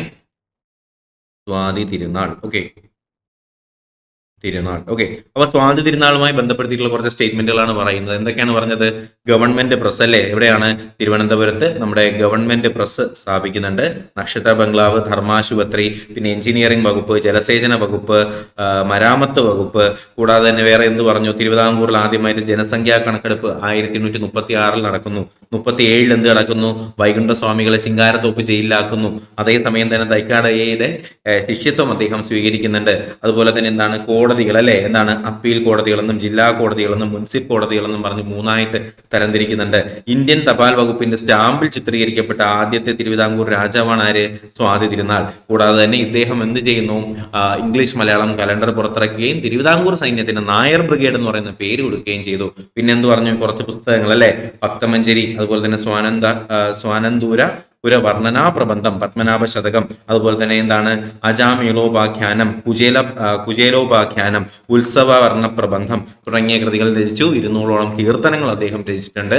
പിന്നെന്താണ് കുതിരമാളിക, പുത്തൻമാളികയുടെ പേരാണ് കുതിരമാളിക. അവിടെ എന്ത് നടക്കുന്നുണ്ട്? സ്വാതി സംഗീതോത്സവം നടക്കുന്നത്. ഇതെല്ലാം ആരുടേതാണ്? നമ്മുടെ സ്വാതി തിരുനാളിൻ്റെതാണെന്നുള്ള കാര്യം കൂടി എന്ത് ചെയ്യുക മക്കളെ ഒന്ന് മനസ്സിലാക്കി വെച്ചേക്കുക. വളരെ പ്രധാനപ്പെട്ട കുറച്ച് പോയിന്റ് ആണ് ഈ പറഞ്ഞ പോയിന്റുകളോട്. ഇത് നിങ്ങൾ എന്ത് ചെയ്യണം? സ്വാതി തിരുനാളുമായി റിലേറ്റ് ചെയ്തിട്ട് നിങ്ങൾ സ്റ്റേറ്റ്മെന്റിന് വേണ്ടിയിട്ട് റെഡി ആയിട്ടിരിക്കേണ്ടതാണ്. അടുത്ത് നമുക്ക് പഠിക്കാനുള്ള വളരെ പ്രധാനപ്പെട്ട മറ്റൊരു തിരുവിതാംകൂർ രാജാവ് എന്ന് പറയുന്നത് രണ്ടാമത്തെ മാർത്താണ്ഡവർമ്മ എന്ന് പറയുമ്പോൾ നമ്മൾ ആദ്യം ഒരു അനിഴം തിരുനാൾ മാർത്താണ്ഡവർമ്മയെ പഠിച്ച കാര്യമൊക്കെ നിങ്ങൾക്ക് എല്ലാവർക്കും ഓർമ്മയുണ്ടായിരിക്കും.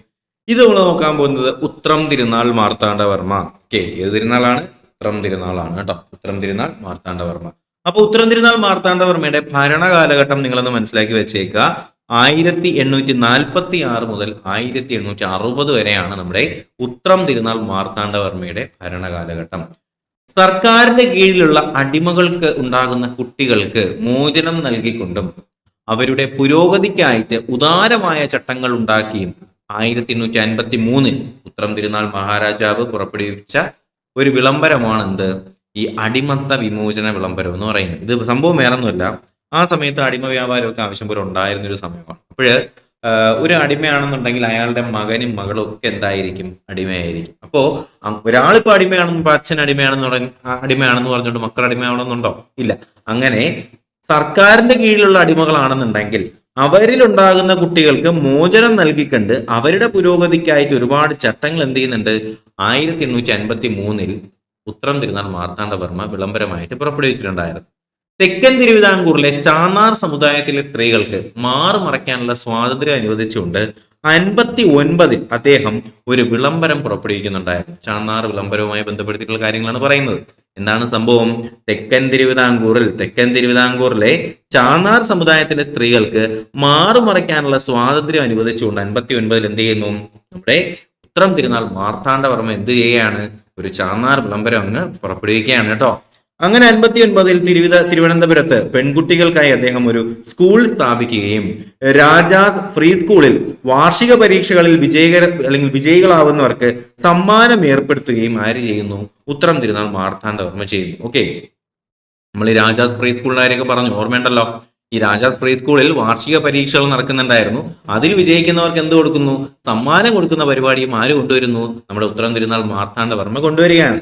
ഇന്ത്യയിൽ ശിപായി ലഹള എന്ന വിഖ്യാതമായ ഒന്നാം സ്വാതന്ത്ര്യ സമരം നടക്കുന്ന വേളയിൽ തിരുവിതാംകൂർ രാജാവ് ഇദ്ദേഹമായിരുന്നു. വളരെ പ്രധാനപ്പെട്ട ഒരു സ്റ്റേറ്റ്മെന്റ് ആണ്, പഠിച്ചു വെച്ചേക്കുക. നമ്മുടെ ശിപായി ലഹള ഓർമ്മയുണ്ടല്ലോ. ഈ ശിപായി ലഹള നടക്കുന്ന സമയത്ത് തിരുവിതാംകൂർ മഹാരാജാവ് ആര് എന്ന് ചോദിച്ചാൽ അത് ആരാണ്? അത് ഉത്രം തിരുനാൾ മാർത്താണ്ഡവർമ്മയാണെന്നുള്ള കാര്യം മനസ്സിലാക്കുക. ഉത്രം തിരുനാൾ മാർത്താണ്ഡവർമ്മയാണ്. ശിപായി ലഹള നടക്കുന്ന സമയത്ത് തിരുവിതാംകൂർ രാജാവ് ആരാണ്? ഉത്രം തിരുനാൾ മാർത്താണ്ഡവർമ്മയാണ്. 57 കേരളത്തിലെ ആദ്യത്തെ പോസ്റ്റ് ഓഫീസും, കേരളത്തിലെ ആദ്യത്തെ പോസ്റ്റ് ഓഫീസ് ഇരുന്നത് 1857 ആദ്യത്തെ പോസ്റ്റ് ഓഫീസും 59 ഇന്ത്യയിലെ ആദ്യത്തെ കയർ ഫാക്ടറിയും ആലപ്പുഴയിൽ ആരംഭിച്ചത് ഇദ്ദേഹത്തിന്റെ കാലഘട്ടത്തിൽ. വളരെ പ്രധാനപ്പെട്ട ഒരു സ്റ്റേറ്റ്മെന്റ് ആണ്. കേരളത്തിലെ ആദ്യത്തെ പോസ്റ്റ് ഓഫീസ് സ്ഥാപിക്കുന്ന വർഷം 57, ഇന്ത്യയിലെ തന്നെ ആദ്യത്തെ കയർ ഫാക്ടറി സ്ഥാപിക്കുന്ന വർഷം 59 ആലപ്പുഴയിൽ. ഇത് രണ്ടും നടക്കുന്നത് ആരുടെ കാലഘട്ടത്തിലാണ്? ഉത്രം തിരുനാൾ മാർത്താണ്ഡവർമ്മയുടെ കാലഘട്ടത്തിലാണ്. സെറ്റല്ലേ? ഓക്കെ അല്ലേ? അപ്പൊ നമ്മൾ എന്തൊക്കെയാ പറഞ്ഞത്? ഉത്രം തിരുനാൾ മാർത്താണ്ഡവർമ്മയെ കുറിച്ച് കുറച്ച് കാര്യങ്ങൾ പറഞ്ഞിട്ടുണ്ടായിരുന്നു. സർക്കാരിന്റെ കീഴിൽ ഉണ്ടാകുന്ന അടിമകളുടെ കുട്ടികൾക്ക് എന്ത് ചെയ്യുന്നു? മോചനം കൊടുത്തുകൊണ്ട് 53 അദ്ദേഹം ഉത്തരവ് പുറപ്പെടുവിക്കുന്നുണ്ട്. കൂടാതെ 59 ചാന്നാർ വിളംബരം പുറപ്പെടുവിക്കുന്നുണ്ട്. 59 കുട്ടികൾക്ക് വേണ്ടിയിട്ട് എന്ത് ചെയ്യുന്നുണ്ട്? പെൺകുട്ടികൾക്ക് വേണ്ടിയിട്ട് സ്കൂളുകൾ സ്ഥാപിക്കുകയും രാജാസ് ഫ്രീ സ്കൂളിൽ പഠിച്ച വാർഷിക പരീക്ഷയിൽ വിജയിക്കുന്നവർക്ക് സമ്മാനം കൊടുക്കുകയും ഇന്ത്യയിൽ ശിപായി ലഹള നടക്കുന്ന സമയത്തെ തിരുവിതാംകൂർ രാജാവ് ഇദ്ദേഹമായിരുന്നു. മാത്രമല്ല 57 കേരളത്തിലെ ആദ്യത്തെ പോസ്റ്റ് ഓഫീസ് സ്ഥാപിക്കുന്നതും 59 ഇന്ത്യയിലെ തന്നെ ആദ്യത്തെ കയർ ഫാക്ടറി സ്ഥാപിക്കുന്നതും ആരാണ്? അത് നമ്മുടെ ഉത്രം തിരുനാൾ മാർത്താണ്ഡവർമ്മയുടെ കാലഘട്ടത്തിലാണ്. ഇത്രയും പറഞ്ഞ കാര്യങ്ങൾ ഓക്കെ അല്ലേ? തെറ്റല്ലേ? ക്ലിയർ അല്ലേ? ഇനി നമുക്ക് നോക്കാനുള്ളത് ആയില്യം തിരുനാൾ രാമവർമ്മയെ കുറിച്ചിട്ടാണ്. ആരാണ്? ആയില്യം തിരുനാൾ രാമവർമ്മ. ആരാണ് ആയില്യം തിരുനാൾ രാമവർമ്മ? 1860 മുതൽ 1880 വരെ തിരുവിതാംകൂർ ഭരിച്ചിരുന്നത് ആരായിരുന്നു? ആയില്യം തിരുനാൾ രാമവർമ്മയായിരുന്നു. ഓക്കെ, കുരുമുളകിന്റെയും പുകയിലയുടെയും കച്ചവടത്തിൽ സർക്കാരിനുണ്ടായിരുന്ന കുത്തക ആയില്യം തിരുനാളിന്റെ കാലഘട്ടത്തിൽ പിൻവലിക്കപ്പെടുന്നു കേട്ടോ. എന്ന് വെച്ചാല് കുരുമുളകിന്റെയും പുകയിലയുടെയും കച്ചവടത്തില് സർക്കാരിന് ഒരു കുത്തക അല്ലെങ്കിൽ ഡോമിനൻസ് ഉണ്ടായിരുന്നു. അതെന്ത് ചെയ്യുന്നു? ആയില്യം തിരുനാളിന്റെ കാലഘട്ടത്തിൽ അത് പിൻവലിക്കുന്നുണ്ട്. 1865 ആയില്യം തിരുനാൾ പ്രസിദ്ധമായ പണ്ടാരപ്പാട്ട വിളംബരം പുറപ്പെടുവിക്കുന്നത്. ശ്രദ്ധിക്കുക, 65 എന്ത് വിളംബരം വരുന്നു? പണ്ടാരപ്പാട്ട വിളംബരം. ഈ പണ്ടാരപ്പാട്ട വിളംബരം പുറപ്പെടുവിക്കുന്ന സമയത്ത് തിരുവിതാംകൂർ രാജാവ് ആരെന്ന് ചോദിച്ചാൽ ആരാണ്? ആയില്യം തിരുനാളാണ് കേട്ടോ. 67 ജന്മിക്കുടിയാൻ വിളംബരം വസ്തുവിൽ കുടിയാനുള്ള അവകാശത്തിന് സ്ഥിരത നൽകിക്കൊണ്ടായിരുന്നു കേട്ടോ. അപ്പൊ 67 അദ്ദേഹം എന്തുകൊണ്ടുവരുന്നു? ജന്മിക്കുടിയാൻ. ഇതൊക്കെ വളരെ ഇമ്പോർട്ടന്റ് ആണ്. 65 എന്ത് ചെയ്യുന്നു? പണ്ടാരപ്പാട്ട വിളംബരം പുറപ്പെടുവിക്കുന്നതും 67 ജന്മിക്കുടിയാൻ വിളംബരം പുറപ്പെടുവിച്ചുകൊണ്ട് കുടിയാന്മാർക്ക് വസ്തുവിന്റെ മേലുള്ള അവകാശം പുറപ്പെടുവിക്കുന്നത് ആരാണ്? ആയില്യം തിരുനാളാണ് കേട്ടോ. ആയില്യം തിരുനാളാണ്. ആയില്യം തിരുനാൾ രാമവർമ്മയാണെന്നുള്ള കാര്യം മനസ്സിലാക്കുക. അതുകൂടാതെ 1861 സിവിലും ക്രിമിനലുമായിട്ടുള്ള വ്യവഹാരങ്ങളെ സംബന്ധിച്ച് ബ്രിട്ടീഷ് നിയമ സംഹിതകൾ ഉചിതമായ ഭേദഗതികളോടുകൂടി തിരുവിതാംകൂറിൽ നടപ്പിലാക്കുകയും സർക്കാർ അഞ്ചൽ പൊതുജനങ്ങൾക്ക് തുറന്നു കൊടുക്കുകയും ചെയ്തത് ആരാണ്? ആയില്യം തിരുനാളാണ്. ഇതിൽ ശ്രദ്ധിക്കാനുള്ളത് 61 എന്ത് ചെയ്യുന്നു? സിവിലും ക്രിമിനലുമായിട്ടുള്ള കേസുകളെ സംബന്ധിച്ച് ബ്രിട്ടീഷ് നിയമ സംഹിതകൾക്ക് ഉചിതമായ ഭേദഗതികൾ ആര് വരുത്തുന്നു? തിരുവിതാംകൂർ രാജാവായിട്ടുള്ള ആയില്യം തിരുനാൾ വരുത്തുന്നു. കൂടാതെ തന്നെ സർക്കാരിന്റെ കീഴിലുണ്ടായിരുന്ന അഞ്ചൽ വകുപ്പ്, പോസ്റ്റൽ വകുപ്പ് പൊതുജനങ്ങൾക്ക് വേണ്ടി തുറന്നു കൊടുത്തത് ആരാണ്? ആയില്യം തിരുനാൾ രാമവർമ്മയാണ്. ഒന്ന് മനസ്സിലാക്കി വെച്ചേക്ക് കേട്ടോ. അപ്പൊ 61 സിവിലും ക്രിമിനലുമായിട്ടുള്ള വ്യവഹാരങ്ങളെ സംബന്ധിച്ച ബ്രിട്ടീഷ് നിയമ സംഹിതകൾക്ക് ഉചിതമായിട്ടുള്ള ഭേദഗതികളോടുകൂടി തിരുവിതാംകൂറിൽ നടപ്പിലാക്കി. കൂടാതെ തന്നെ സർക്കാരിന്റെ അഞ്ചൽ വിഭാഗം അല്ലെങ്കിൽ പോസ്റ്റൽ വിഭാഗം പൊതുജനങ്ങൾക്ക് വേണ്ടി തുറന്നു കൊടുത്തതും ആരാണ്? നമ്മുടെ ആയില്യം തിരുനാളാണ്. 1866 ബ്രിട്ടീഷ് രാജ്ഞി തിരുവിതാംകൂറിലെ പുരോഗനാത്മകമായിട്ടുള്ള ഭരണത്തിന്റെ അംഗീകാരമായി ആയില്യം തിരുനാളിന് മഹാരാജ എന്ന് പറയുന്ന ബിരുദം സമ്മാനിക്കുന്നു. വളരെ ഇമ്പോർട്ടന്റ് ആയിട്ടുള്ള ഒരു സ്റ്റേറ്റ്മെന്റ് ആണ്. നമ്മൾ പറഞ്ഞ എന്താണ്? 1866 എന്ത് നടക്കുന്നു? ആരാണ്? ബ്രിട്ടീഷ് രാജ്ഞി. എവിടത്തെ രാജ്ഞിയാണ്? ബ്രിട്ടീഷ് രാജ്ഞി എന്ത് ചെയ്യുന്നു? തിരുവിതാംകൂറിലെ ഈ ഒരു പുരോഗമനപരമായിട്ടുള്ള കാര്യങ്ങളൊക്കെ കണ്ടുകൊണ്ട് ആയില്യം തിരുനാളിന് ഒരു പദവി കൊടുക്കുന്നു. അതാണ് മഹാരാജ പദവി. മഹാരാജ ആയില്യം തിരുനാൾ എന്ന് അദ്ദേഹത്തിന് അറിയപ്പെടുന്നു കേട്ടോ. 1866 ബ്രിട്ടീഷ് രാജ്ഞി മഹാരാജ എന്ന് പറയുന്ന പദവി ആർക്ക് കൊടുക്കുന്നത്? ആയില്യം തിരുനാളിന് ബിരുദമായി സമ്മാനിക്കുന്നത്, ഒരു ഡിഗ്രി ആയിട്ട് സമ്മാനിക്കുന്നത്. ആയില്യം തിരുനാൾ മഹാരാജാവിന്റെ കാലഘട്ടത്തിൽ ഹജൂർ കച്ചേരിക്ക് ഒരു പുതിയ കെട്ടിടം പണിയാനുള്ള ചുമതല അന്നത്തെ ചീഫ് എഞ്ചിനീയർ ആയിരുന്ന WC ബാർട്ടനെ ഏൽപ്പിക്കുന്നു. ഹജൂർ കച്ചേരി ഞാൻ പറഞ്ഞു, കൊല്ലത്ത് ഹജൂർ കച്ചേരി അല്ലെ. അപ്പൊ ഹജൂർ കച്ചേരി നടത്തുന്നതിന് വേണ്ടിയിട്ട് ഒരു പുതിയ ബിൽഡിംഗ് പണിയാനുള്ള അനുമതി കൊടുക്കുന്ന ആരാണ്? അത് നമ്മുടെ ആയില്യം തിരുനാളാണ്. അതിനുള്ള എഞ്ചിനീയറിംഗിനുള്ള ഒരു കോൺട്രാക്ട് കൊടുത്ത ആർക്കായിരുന്നു? WC ബാർട്ടനെയാണ് ഏൽപ്പിക്കുന്നത്. 69 ജൂലൈയിൽ പണി പൂർത്തിയാക്കുകയും 69 ഓഗസ്റ്റ് 23 എന്ത് ചെയ്യുന്നു? ഹജൂർ കച്ചേരിക്ക് വേണ്ടിയുള്ള ഈ പുതിയ ബിൽഡിംഗ് ഉദ്ഘാടനം നടത്തുകയും ചെയ്യുന്നുണ്ട്. ഓക്കെ അല്ലേ? അപ്പൊ ആയില്യം തിരുനാൾ എന്ത് ചെയ്യുന്നു? ഹജൂർ കച്ചേരിക്ക് വേണ്ടി പുതിയൊരു ബിൽഡിംഗ് റിനോവേറ്റ് ചെയ്ത് കൊടുക്കുന്നുണ്ട്, അല്ലെങ്കിൽ നിർമ്മിച്ചു കൊടുക്കുന്നുണ്ട്. 1869 ഓഗസ്റ്റ് 23 എന്ത് ചെയ്യുന്നു? WC ബാർട്ടന്റെ നേതൃത്വത്തിൽ ഇത് ഉദ്ഘാടനം ചെയ്യുകയും ചെയ്യപ്പെടുന്നുണ്ട്. ഓക്കെ അല്ലേ? ക്ലിയർ അല്ലേ? 1875 മെയ് 18 തിരുവിതാംകൂറിലെ ആദ്യത്തെ സമഗ്രമായിട്ടുള്ള കാനേഷുമാരി തയ്യാറാക്കുകയും സെൻസസ് തയ്യാറാക്കുകയും പല കേന്ദ്രങ്ങളിലും പുതിയ ആശുപത്രികൾ സ്ഥാപിക്കുകയും ചെയ്യുന്നുണ്ട്. ഇമ്പോർട്ടന്റ് ആയിട്ടുള്ള ഒരു സ്റ്റേറ്റ്മെന്റ് ആണ്. നമ്മൾ എന്താണ് പറഞ്ഞത്? 1875 മെയ് 18 തിരുവിതാംകൂറിലെ ആദ്യത്തെ സമഗ്രമായിട്ടുള്ള കൺസോളിഡേറ്റ് ചെയ്തിട്ടുള്ള വളരെ നല്ലൊരു രീതിയിലുള്ള കാനേഷുമാനി അല്ലെങ്കിൽ സെൻസസ് തയ്യാറാക്കുകയും പല കേന്ദ്രങ്ങളിലും പുതിയ ഹോസ്പിറ്റൽസ് സ്ഥാപിക്കുകയും ചെയ്യുന്നുണ്ട്. ആയില്യം തിരുനാൾ സ്ഥാപിക്കുകയും ചെയ്യുന്നുണ്ട്. സർക്കാർ ജീവനക്കാർക്ക് വേണ്ടിയിട്ട് ഗോവസൂരി പ്രയോഗം ഏർപ്പെടുത്തുകയും ചെയ്തു. എന്താണ് ഗോവസൂരി പ്രയോഗം? കേട്ടോ, സർക്കാർ ജീവനക്കാർക്ക് വേണ്ടിയിട്ട് ഗോവസൂരി പ്രയോഗം ഏർപ്പെടുത്തുകയും ചെയ്തു. കൂടാതെ തന്നെ ഇന്ത്യയിലെ രണ്ടാമത്തെ തൂക്കുപാലമായിട്ടുള്ള പുനലൂർ തൂക്കുപാലത്തിന്റെ ഉദ്ഘാടനം നിർവഹിച്ചത് ആയില്യം തിരുനാളിന്റെ കാലഘട്ടത്തിലാണ്. വളരെ പ്രധാനപ്പെട്ട ഒരു സ്റ്റേറ്റ്മെന്റ് ആണ്. ഇന്ത്യയിലെ രണ്ടാമത്തെ തൂക്കുപാലമാണ് ഇത്, പുനലൂർ തൂക്കുപാലം, കൊല്ലം പുനലൂർ തൂക്കുപാലം. ഇതിന്റെ ഉദ്ഘാടനം നിർവഹിച്ചത് ആരായിരുന്നു? ആയില്യം തിരുനാളിന്റെ കാലഘട്ടത്തിലാണ്. കേരളത്തിലെ പ്രധാന സംസ്ഥാനങ്ങൾ പാതകളിൽ ഒന്നായിട്ടുള്ള MC റോഡിന്റെ എന്ത് റോഡാണ്? MC road. MC റോഡിന്റെ പണി പൂർത്തിയാക്കിയത് ആരായിരുന്നു? ആയില്യം തിരുനാളിന്റെ കാലഘട്ടത്തിലായിരുന്നു. ഓക്കെ, അപ്പൊ ഇന്ത്യയിലെ രണ്ടാമത്തെ തൂക്കുപാലമായിട്ടുള്ള പുനലൂർ തൂക്കുപാലത്തിന്റെ ഉദ്ഘാടനവും അതുപോലെ തന്നെ വളരെ പ്രധാനപ്പെട്ട സംസ്ഥാന പാതയായിട്ടുള്ള MC റോഡിന്റെ പണിയും പൂർത്തിയാക്കിയത് ആരാണ്? നമ്മുടെ സ്വന്തം ആയില്യം തിരുനാളാണ് എന്നുള്ള കാര്യം എന്ത് ചെയ്യുക? ഒന്ന് മനസ്സിലാക്കി വെച്ചേക്കുക. വ്യക്തിപരമായ കാരണങ്ങളാൽ കേരള കാളിദാസൻ എന്ന വിഖ്യാതനായിട്ടുള്ള കേരളവർമ്മ വലിയ കോയി തമ്പുരാനെ ജയിലിലടച്ച ആയില്യം തിരുനാൾ രാജാവിന്റെ കാലഘട്ടത്തിലാണ് എന്ത് ചെയ്യുന്നത്? തിരുവിതാംകൂറിൽ ആദ്യമായി ഒരു പത്രം നിരോധിക്കപ്പെടുന്നത് കേട്ടോ. അപ്പൊ തിരുവിതാംകൂറിൽ ആദ്യമായിട്ട് നിരോധിക്കപ്പെട്ട പത്രം ഏതെന്ന് ചോദിച്ചാൽ ആ പത്രത്തിന്റെ പേരാണെന്ത്? സന്തിഷ്ടവാദി. ശ്രദ്ധിക്കുക, തിരുവിതാംകൂറിൽ ആദ്യമായി ഒരു പത്രം നിരോധിക്കപ്പെടുന്നു, പേരെന്താണ്? സന്തിഷ്ടവാദി. മാത്രമല്ല കേരള കാളിദാസൻ എന്നറിയപ്പെടുന്ന വലിയ കോയി തമ്പുരാനെ എന്ത് ചെയ്യുന്നു? ഈ ആയില്യം തിരുനാളെ പിടിച്ച് ജയിലിനകത്ത് ഇടുന്നുണ്ട് കേട്ടോ. അപ്പൊ നമ്മുടെ വലിയ കോയി തമ്പുരാനെ, കേരളവർമ്മ വലിയ കോയി തമ്പുരാനെ പിടിച്ച് ജയിലിനകത്തിടുകയും കേരള കാളിദാസൻ എന്നറിയപ്പെടുന്ന അദ്ദേഹത്തെ പിടിച്ച് ജയിലിനകത്തിടുകയും തിരുവിതാംകൂറിലെ ആദ്യത്തെ പത്രമായിട്ടുള്ള അല്ലെങ്കിൽ ആദ്യമായിട്ടൊരു പത്രം എന്ത് ചെയ്യുന്നു? നിരോധിക്കപ്പെടുന്നു. ആ പത്രത്തിന്റെ പേരാണെന്ത്? സന്തിഷ്ടവാദി. സെറ്റല്ലേ? കേരളവർമ്മ വലിയ കോയി തമ്പുരാൻ അധ്യക്ഷനായിട്ട് പാഠപുസ്തക കമ്മിറ്റി രൂപീകരിച്ചതും തിരുവിതാംകൂറിൽ ആദ്യമായിട്ട് നാട്ടുഭാഷാ വിദ്യാലയങ്ങൾ ആരംഭിച്ചതും ആയില്യം തിരുനാളാണ്. പക്ഷെ അതിനുശേഷം എന്ത് ചെയ്യുന്നു? കേരളവർമ്മ വലിയ കോയി തമ്പുരാൻ അധ്യക്ഷനാക്കിക്കൊണ്ട് ഒരു പാഠപുസ്തക കമ്മിറ്റി, ഒരു ടെക്സ്റ്റ് ബുക്ക് കമ്മിറ്റി അദ്ദേഹം രൂപീകരിക്കുന്നു. മാത്രമല്ല ആദ്യമായിട്ട് തിരുവിതാംകൂറിൽ എന്ത് ചെയ്യുന്നു?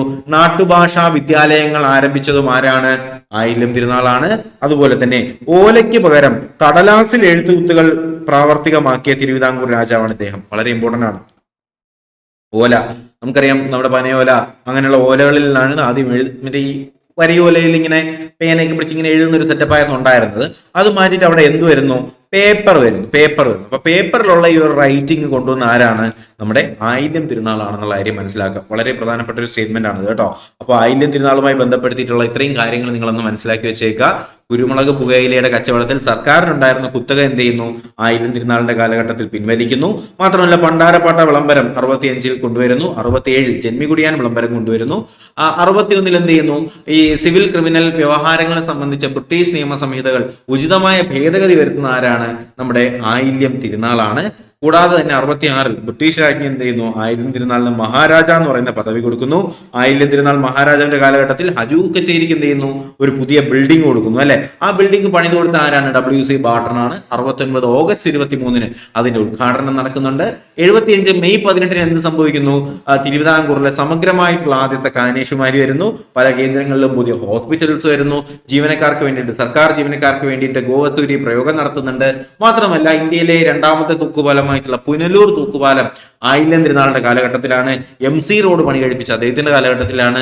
വലിയ കോയി തമ്പുരാനെ, കേരള കാളിദാസൻ എന്നറിയപ്പെടുന്ന വലിയ കോയി തമ്പുരാൻ എന്ത് ചെയ്യുന്നു? പിടിച്ച് ജയിലിനകത്താക്കുന്നു. മാത്രമല്ല സന്തിഷ്ടവാദി എന്ന് പറയുന്ന പത്രത്തിനെ തിരുവിതാംകൂറിൽ ആദ്യമായിട്ട് നിരോധിക്കുന്നതും, തിരുവിതാംകൂറിൽ ആദ്യമായിട്ട് ഒരു പത്രം നിരോധിക്കുന്നതും ആരാണ്? ആയില്യം തിരുനാളാണ്. സെറ്റല്ലേ? ഓക്കെ അല്ലേ? ഇത്രയും കാര്യങ്ങൾ. ഇനി നമുക്ക് നോക്കാനുള്ളതാണ് വിശാഖം തിരുനാൾ. ഈ വിശാഖം തിരുനാൾ എന്ന് കേൾക്കുമ്പോഴേ നമുക്കറിയാം മരിച്ചീനി കൃഷിയാണല്ലേ. എന്താണ് മരിച്ചീനി കൃഷി എന്ന് പറയുമ്പോൾ? എന്താണ്? തപ്പിയോക്ക അല്ലെ. അപ്പോ വിശാഖം തിരുനാളിന്റെ കാലം ശ്രദ്ധിക്കുക. 1880 മുതൽ 85 വരെ 5 വർഷം. ഓക്കെ, 1880 മുതൽ 85 വരെ 5 വർഷം. പണ്ഡിതനായിട്ടുള്ള തിരുവിതാംകൂർ രാജാവ് എന്നറിയപ്പെടുന്നത് ആരെയാണ്? വിശാഖം തിരുനാളിലാണ്. ശ്രദ്ധിക്കുക, പണ്ഡിതനായ തിരുവിതാംകൂർ രാജാവ്. ഓക്കെ, പണ്ഡിതനായ തിരുവിതാംകൂർ രാജാവ് എന്നറിയപ്പെടുന്ന ആരെയാണ്? വിശാഖം തിരുനാളിനെയാണ്. മാത്രമല്ല പോലീസ് സൈന്യത്തെ പുനഃസംഘടിപ്പിക്കുകയും പോലീസിന്റെയും നിർവഹണത്തിന്റെയും പ്രവർത്തനങ്ങളെ വേർതിരിക്കുകയും ചെയ്തതും ഇദ്ദേഹമാണ്. ഓക്കെ, പോലീസ് സൈന്യത്തെ വിപുലീകരിക്കുകയും അതുപോലെ തന്നെ പോലീസിന്റെയും നിർവഹണ പ്രവർത്തനങ്ങളെയും എന്ന് പറയുമ്പോൾ എക്സിക്യൂട്ടീവിനെയും തമ്മിൽ എന്ത് ചെയ്യുന്നു? ഡിവൈഡ് ചെയ്യുകയും കാർഷിക ശാസ്ത്രത്തിൽ തൽപരനുമായിരുന്ന വ്യക്തിയാണ് ആര്? നമ്മുടെ വിശാഖം തിരുനാൾ കേട്ടോ. കാർഷിക ശാസ്ത്രത്തിൽ തൽപരനായിരുന്നതാണ് ഇദ്ദേഹം തിരുവിതാംകൂറിൽ എന്ത് ചെയ്യുന്നു? മരിച്ചിനി കൃഷിക്ക് ജന്മമേകിയത് ആരാണ്? നമ്മുടെ വിശാഖം തിരുനാളാണ്. മരിച്ചിനി കൃഷി എന്ന് കേൾക്കുമ്പോഴേ ശ്രദ്ധിക്കണം, അത് വിശാഖം തിരുനാളാണ് കേട്ടോ.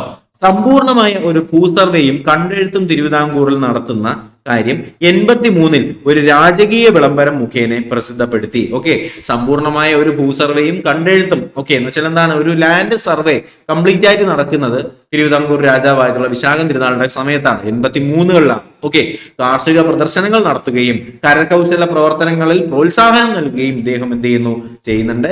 ജലസേചന പദ്ധതികളും വിശാഖം തിരുനാൾ കൊണ്ടുവരുന്നുണ്ട്. 1886 ഒക്ടോബർ 29-നാണ് വിശാഖം തിരുനാൾ മഹാരാജാവിന്റെ കാലഘട്ടത്തിൽ തിരുവിതാംകൂർ രാജാവും ബ്രിട്ടീഷ് ഇന്ത്യ ഗവൺമെന്റുമായിട്ടുള്ള സ്റ്റേറ്റ് സെക്രട്ടറിയും തമ്മിൽ മുല്ലപ്പെരിയാർ പാട്ടക്കരാറിൽ ഒപ്പുവെക്കുന്നത്. വളരെ പ്രധാനപ്പെട്ടതാണ്, ശ്രദ്ധിക്കുക. മുല്ലപ്പെരിയാർ പാട്ടക്കരാറിൽ ഒപ്പുവെച്ചത് ആരാണ്? വിശാഖം തിരുനാളാണ്. ശ്രദ്ധിക്കുക, 1886 ഒക്ടോബർ 29 എന്ത് ചെയ്യുന്നു? ശ്രീ വിശാഖം തിരുനാൾ മഹാരാജാവിന്റെ കാലഘട്ടത്തിൽ തിരുവിതാംകൂർ രാജാവും ബ്രിട്ടീഷ് ഇന്ത്യ ഗവൺമെന്റും തമ്മിൽ എന്ത് ചെയ്യുന്നു? മുല്ലപ്പെരിയാർ പാട്ടക്കരാറിൽ ഒപ്പുവെക്കുന്നുണ്ട്. തിരുവിതാംകൂറിനായിട്ട് ദിവാൻ രാമ അയ്യങ്കാർ ആണ് ഇതിൽ ഒപ്പുവെച്ചത് കേട്ടോ. വിശാഖ തിരുനാളിന്റെ കാലഘട്ടത്തിലാണെങ്കിലും ദിവാൻ രാമ അയ്യങ്കാർ ആണ് എന്ത് ചെയ്യുന്നത്? ഇതിൽ ഒപ്പുവെക്കുന്നത്.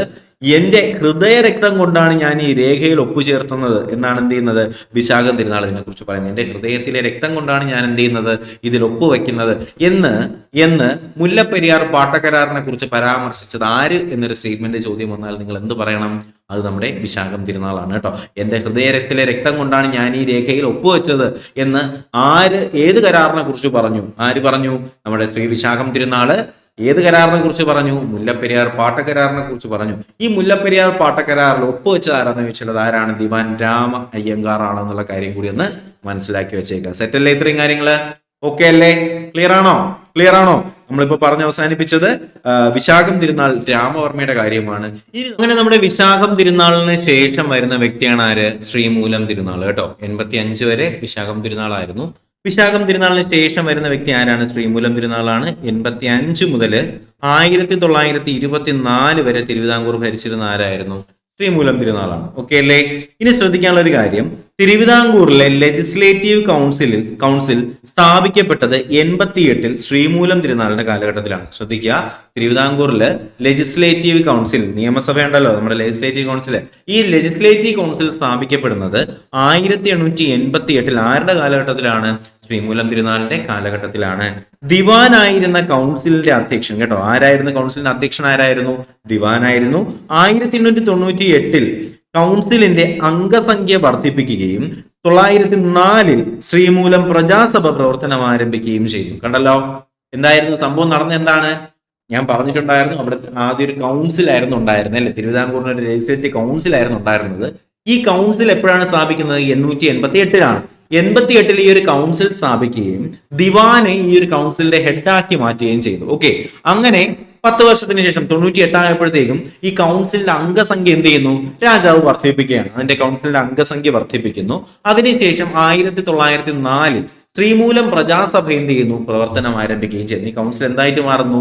ശ്രീമൂലം പ്രജാസഭയായിട്ട് മാറുന്നു. 1908-ൽ കൃഷി കാര്യങ്ങൾക്ക് മാത്രമായിട്ട് ഒരു പ്രത്യേക വകുപ്പുണ്ടാക്കി. കൃഷിക്ക് വേണ്ടിയിട്ട് അദ്ദേഹം പ്രത്യേകമായിട്ടൊരു വകുപ്പുണ്ടാക്കി. തിരുവനന്തപുരത്തും കൊല്ലത്തും മാതൃകാ കൃഷിത്തോട്ടങ്ങൾ അദ്ദേഹം നിർമ്മിച്ചു. തിരുവനന്തപുരത്തും കൊല്ലത്തും മാതൃകാ കൃഷിത്തോട്ടങ്ങൾ നിർമ്മിച്ചു. കാർഷിക വായ്പയ്ക്ക് ചട്ടം ഉണ്ടാക്കുകയും ചെയ്തു. കൃഷിക്കാർക്ക് പ്രാധാന്യം കൊടുത്ത വ്യക്തിയാണ് ആരെന്ന് പറയുന്നത്? നമ്മുടെ ശ്രീമൂലം തിരുനാൾ കേട്ടോ. ഒന്ന് ശ്രദ്ധിച്ചു വെച്ചേക്കാം, ശ്രീമൂലം തിരുനാൾ കൃഷിക്ക് പ്രാധാന്യം കൊടുത്തൊരു വ്യക്തിയാണ്. അപ്പോൾ അതുകൊണ്ട് തന്നെ അദ്ദേഹം കൃഷിക്ക് വേണ്ടി പ്രത്യേകമായിട്ടൊരു വകുപ്പുണ്ടാക്കി. കൊല്ലത്തും തിരുവനന്തപുരത്തും കൃഷിത്തോട്ടങ്ങൾ ഉണ്ടാക്കി.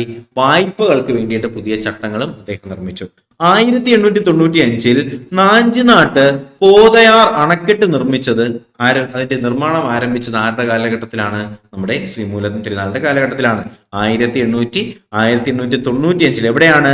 നാഞ്ചിനാട്ടില് കോതയാർ അണക്കെട്ട് നിർമ്മിക്കാൻ സ്ഥാപിച്ചത് ആരുടെ കാലഘട്ടത്തിലാണ്? ശ്രീമൂലം തിരുനാളിന്റെ കാലഘട്ടത്തിലാണ്.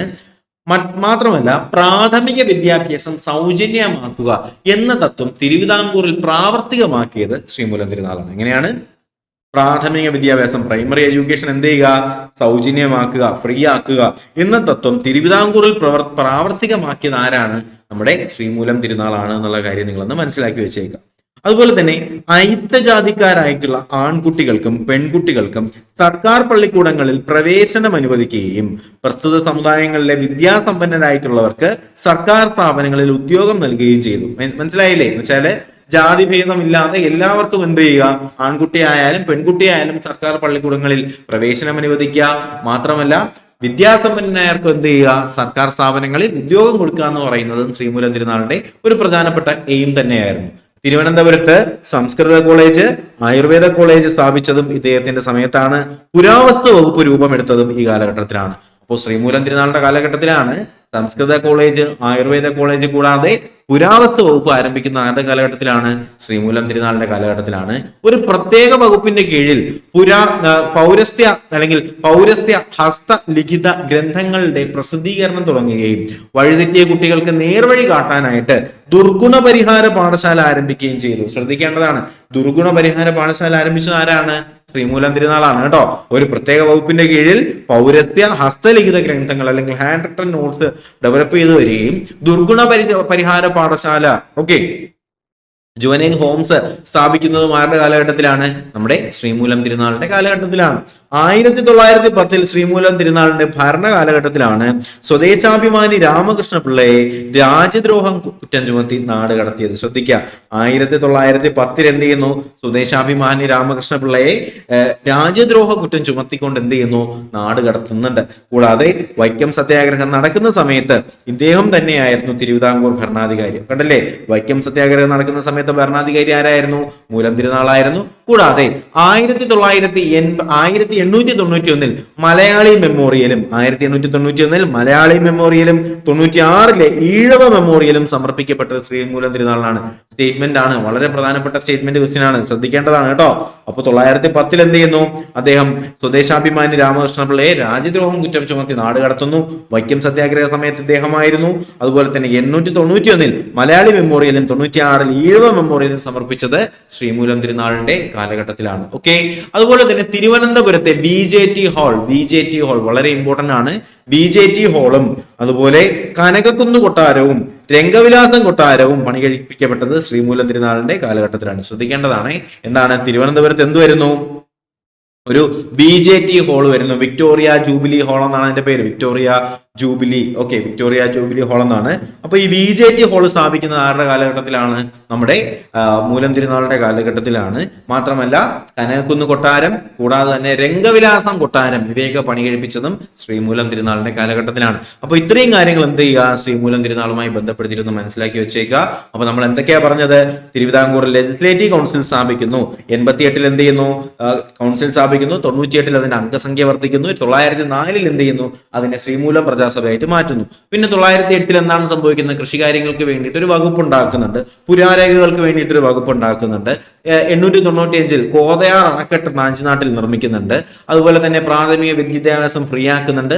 അയിത്തം അങ്ങനെയുള്ള കാര്യങ്ങളൊന്നും ഇല്ലാതെ ആൺകുട്ടികൾക്കും പെൺകുട്ടികൾക്കും സൗജന്യമായി എന്ത് ചെയ്യാം? എഡ്യൂക്കേഷൻ കൊടുക്കാം. നല്ല വിദ്യാഭ്യാസം ഉള്ളവർക്ക് സർക്കാർ ജോലി കൊടുക്കുന്നുണ്ട്. പിന്നെന്താണ്? സംസ്കൃത കോളേജ്, ആയുർവേദ കോളേജ്, പുരാവസ്തു വകുപ്പ് രൂപീകരിക്കുന്നുണ്ട്. ഹസ്തലിഖിത ഗ്രന്ഥങ്ങളുടെ പ്രസിദ്ധീകരണത്തിന് വേണ്ടിയിട്ട് അതിനൊരു വകുപ്പ്.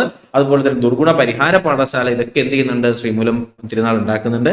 910 എന്ത് ചെയ്യുന്നുണ്ട്? ഇദ്ദേഹത്തിന്റെ കാലഘട്ടത്തിൽ രാജ്യദ്രോഹ കുറ്റം ചുമത്തിക്കൊണ്ട് നമ്മുടെ സ്വദേശാഭിമാനി രാമകൃഷ്ണ പിള്ളയെ നാട് കടത്തുന്നുണ്ട്.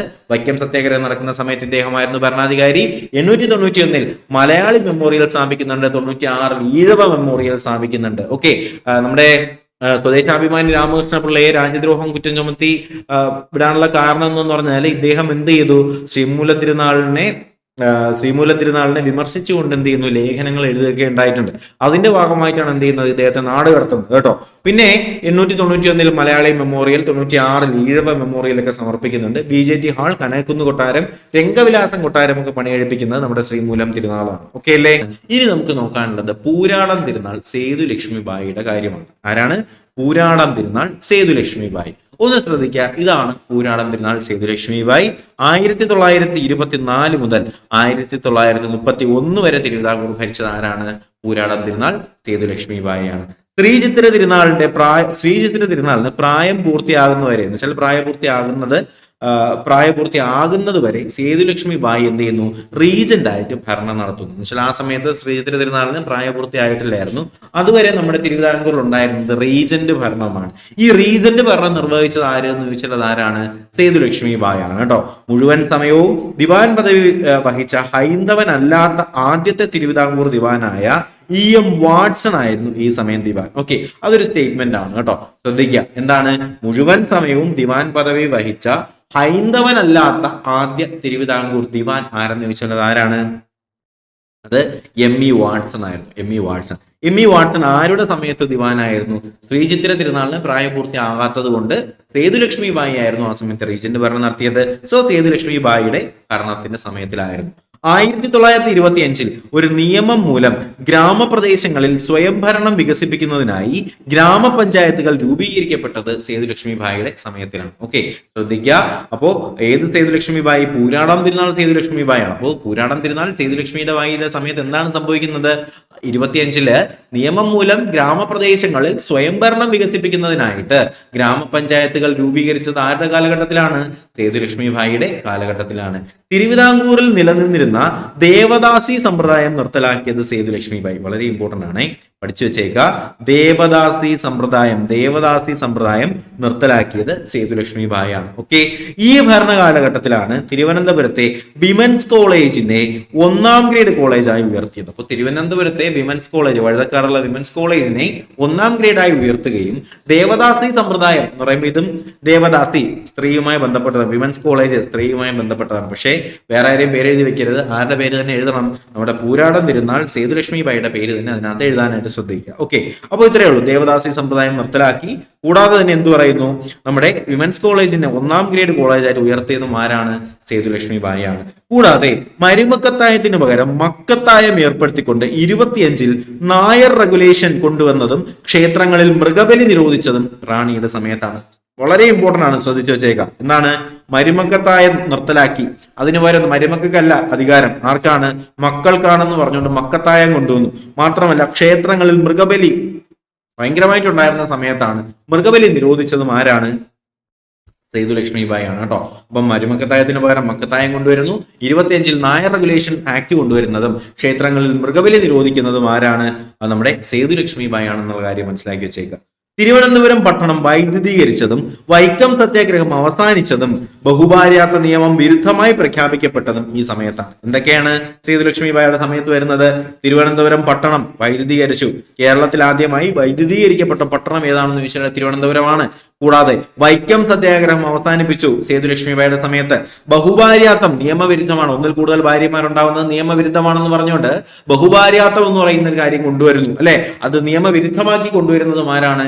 സേതുലക്ഷ്മി ഭായിയാണ്. കൂടാതെ വൈക്കം സത്യാഗ്രഹ കാലത്ത് സവർണ ജാഥ നയിച്ചത് മന്നത്ത് പത്മനാഭനും എം.ഇ. നായിഡുവും നിവേദനം നൽകിയത് റാണി സേതുലക്ഷ്മി ഭായിക്കായിരുന്നു. നമുക്കറിയാം എന്താണ് നമ്മുടെ സവർണ ജാഥ, അല്ലെ? സവർണ ജാഥ എന്ന് കേൾക്കുമ്പോഴേ നമുക്കറിയാം മന്നത്ത് പത്മനാഭനാണ് മെയിൻ ലീഡർ. കൂടെ ആരും ഉണ്ടായിരുന്നു? എം.ഇ. നായിഡു ഉണ്ടായിരുന്നു. ഇവർ ഈ സവർണ ജാഥയുമായി ബന്ധപ്പെട്ട നിവേദനം നൽകിയത് ആർക്കാണ്? അത് റാണി സേതുലക്ഷ്മി ഭായിക്കായിരുന്നു നിവേദനം നൽകിയത്, അല്ലെ?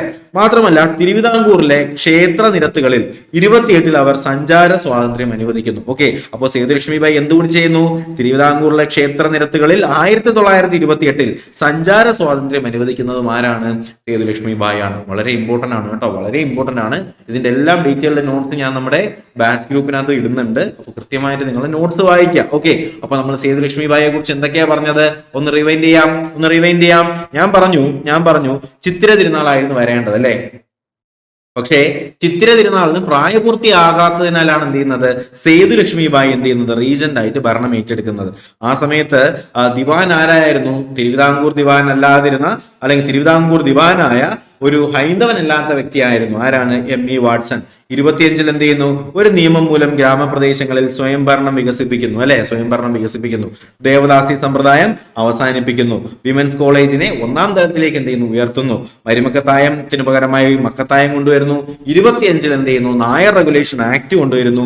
തിരുവനന്തപുരം പട്ടണം വൈദ്യുതീകരിക്കുന്നു. വൈക്കം സത്യാഗ്രഹം അവസാനിക്കുന്നു. അതിന്റെ ഭാഗമായി ക്ഷേത്ര നിരത്തുകളിലൂടെ പൊതുസഞ്ചാരം അല്ലെങ്കിൽ സഞ്ചാര സ്വാതന്ത്ര്യം കൊണ്ടുവരുന്നു. സവർണ ജാഥയുടെ നിവേദനം എം.ഇ. നായിഡുവും മന്നത്ത് പത്മനാഭനും കൊടുത്തതും ആർക്കാണ്? സേതുലക്ഷ്മി ഭായിക്കാണ്. ഇത്രയും കാര്യങ്ങളൊക്കെയാണോ?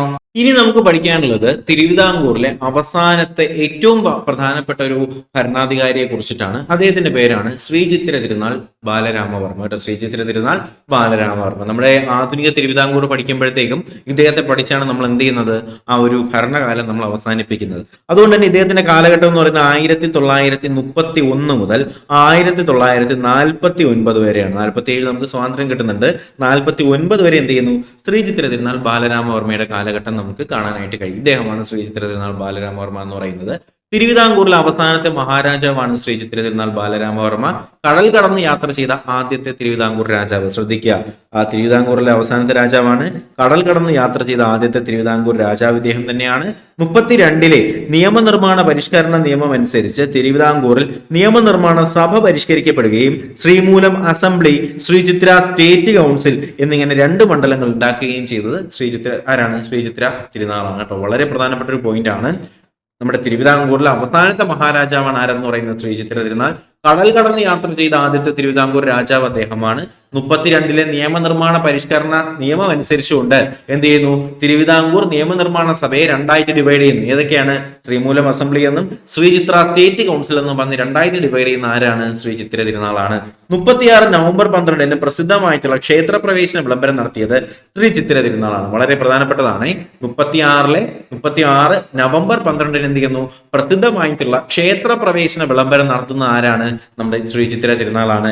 ഗാന്ധിജി ആധുനിക കാലത്തെ മഹാത്ഭുതം എന്ന് വിശേഷിപ്പിച്ച ക്ഷേത്രപ്രവേശന വിളംബരം എഴുതി തയ്യാറാക്കിയത് ഉള്ളൂർ ആയിരുന്നു. വളരെ പ്രധാനപ്പെട്ടതാണ് കേട്ടോ. ഈ വിളംബരം പുറപ്പെടുവിച്ചത് അല്ലെങ്കിൽ നടത്തിയത് ശ്രീ ചിത്തിര തിരുനാളാണെങ്കിലും ഈ ആധുനിക കാലത്തെ മഹാത്ഭുതം എന്ന് ഗാന്ധിജി വിശേഷിപ്പിച്ചതാണ് ക്ഷേത്രപ്രവേശന വിളംബരം. ഈ വിളംബരം എഴുതി തയ്യാറാക്കിയത് ആരെന്ന് ചോദിച്ചാൽ ആരാണ്? മഹാകവിയായ ഉള്ളൂർ എസ് പരമേശ്വരനാണ് അല്ലെ. ഉള്ളൂർ എസ് പരമേശ്വരനായിരുന്നു. കൂടാതെ തിരുവനന്തപുരത്തെ ട്രാവൻകൂർ റബ്ബർ വർക്ക്, കുണ്ടറ കളിമൺ factory, Punalur plywood factory, Eloor fertiliser and chemical തുടങ്ങിയ സ്ഥാപനങ്ങൾ ആരംഭിച്ചതും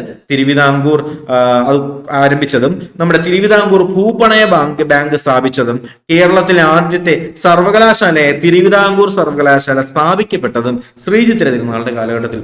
വളരെ ഇമ്പോർട്ടന്റ് ആയിട്ടുള്ളതാണ്. ഒരുപാട് വൺവേർഡുകളുണ്ട്, ഒരുപാട് സ്റ്റേറ്റ്മെന്റുകളുണ്ട്. ഒന്ന് ശ്രദ്ധിക്കുക.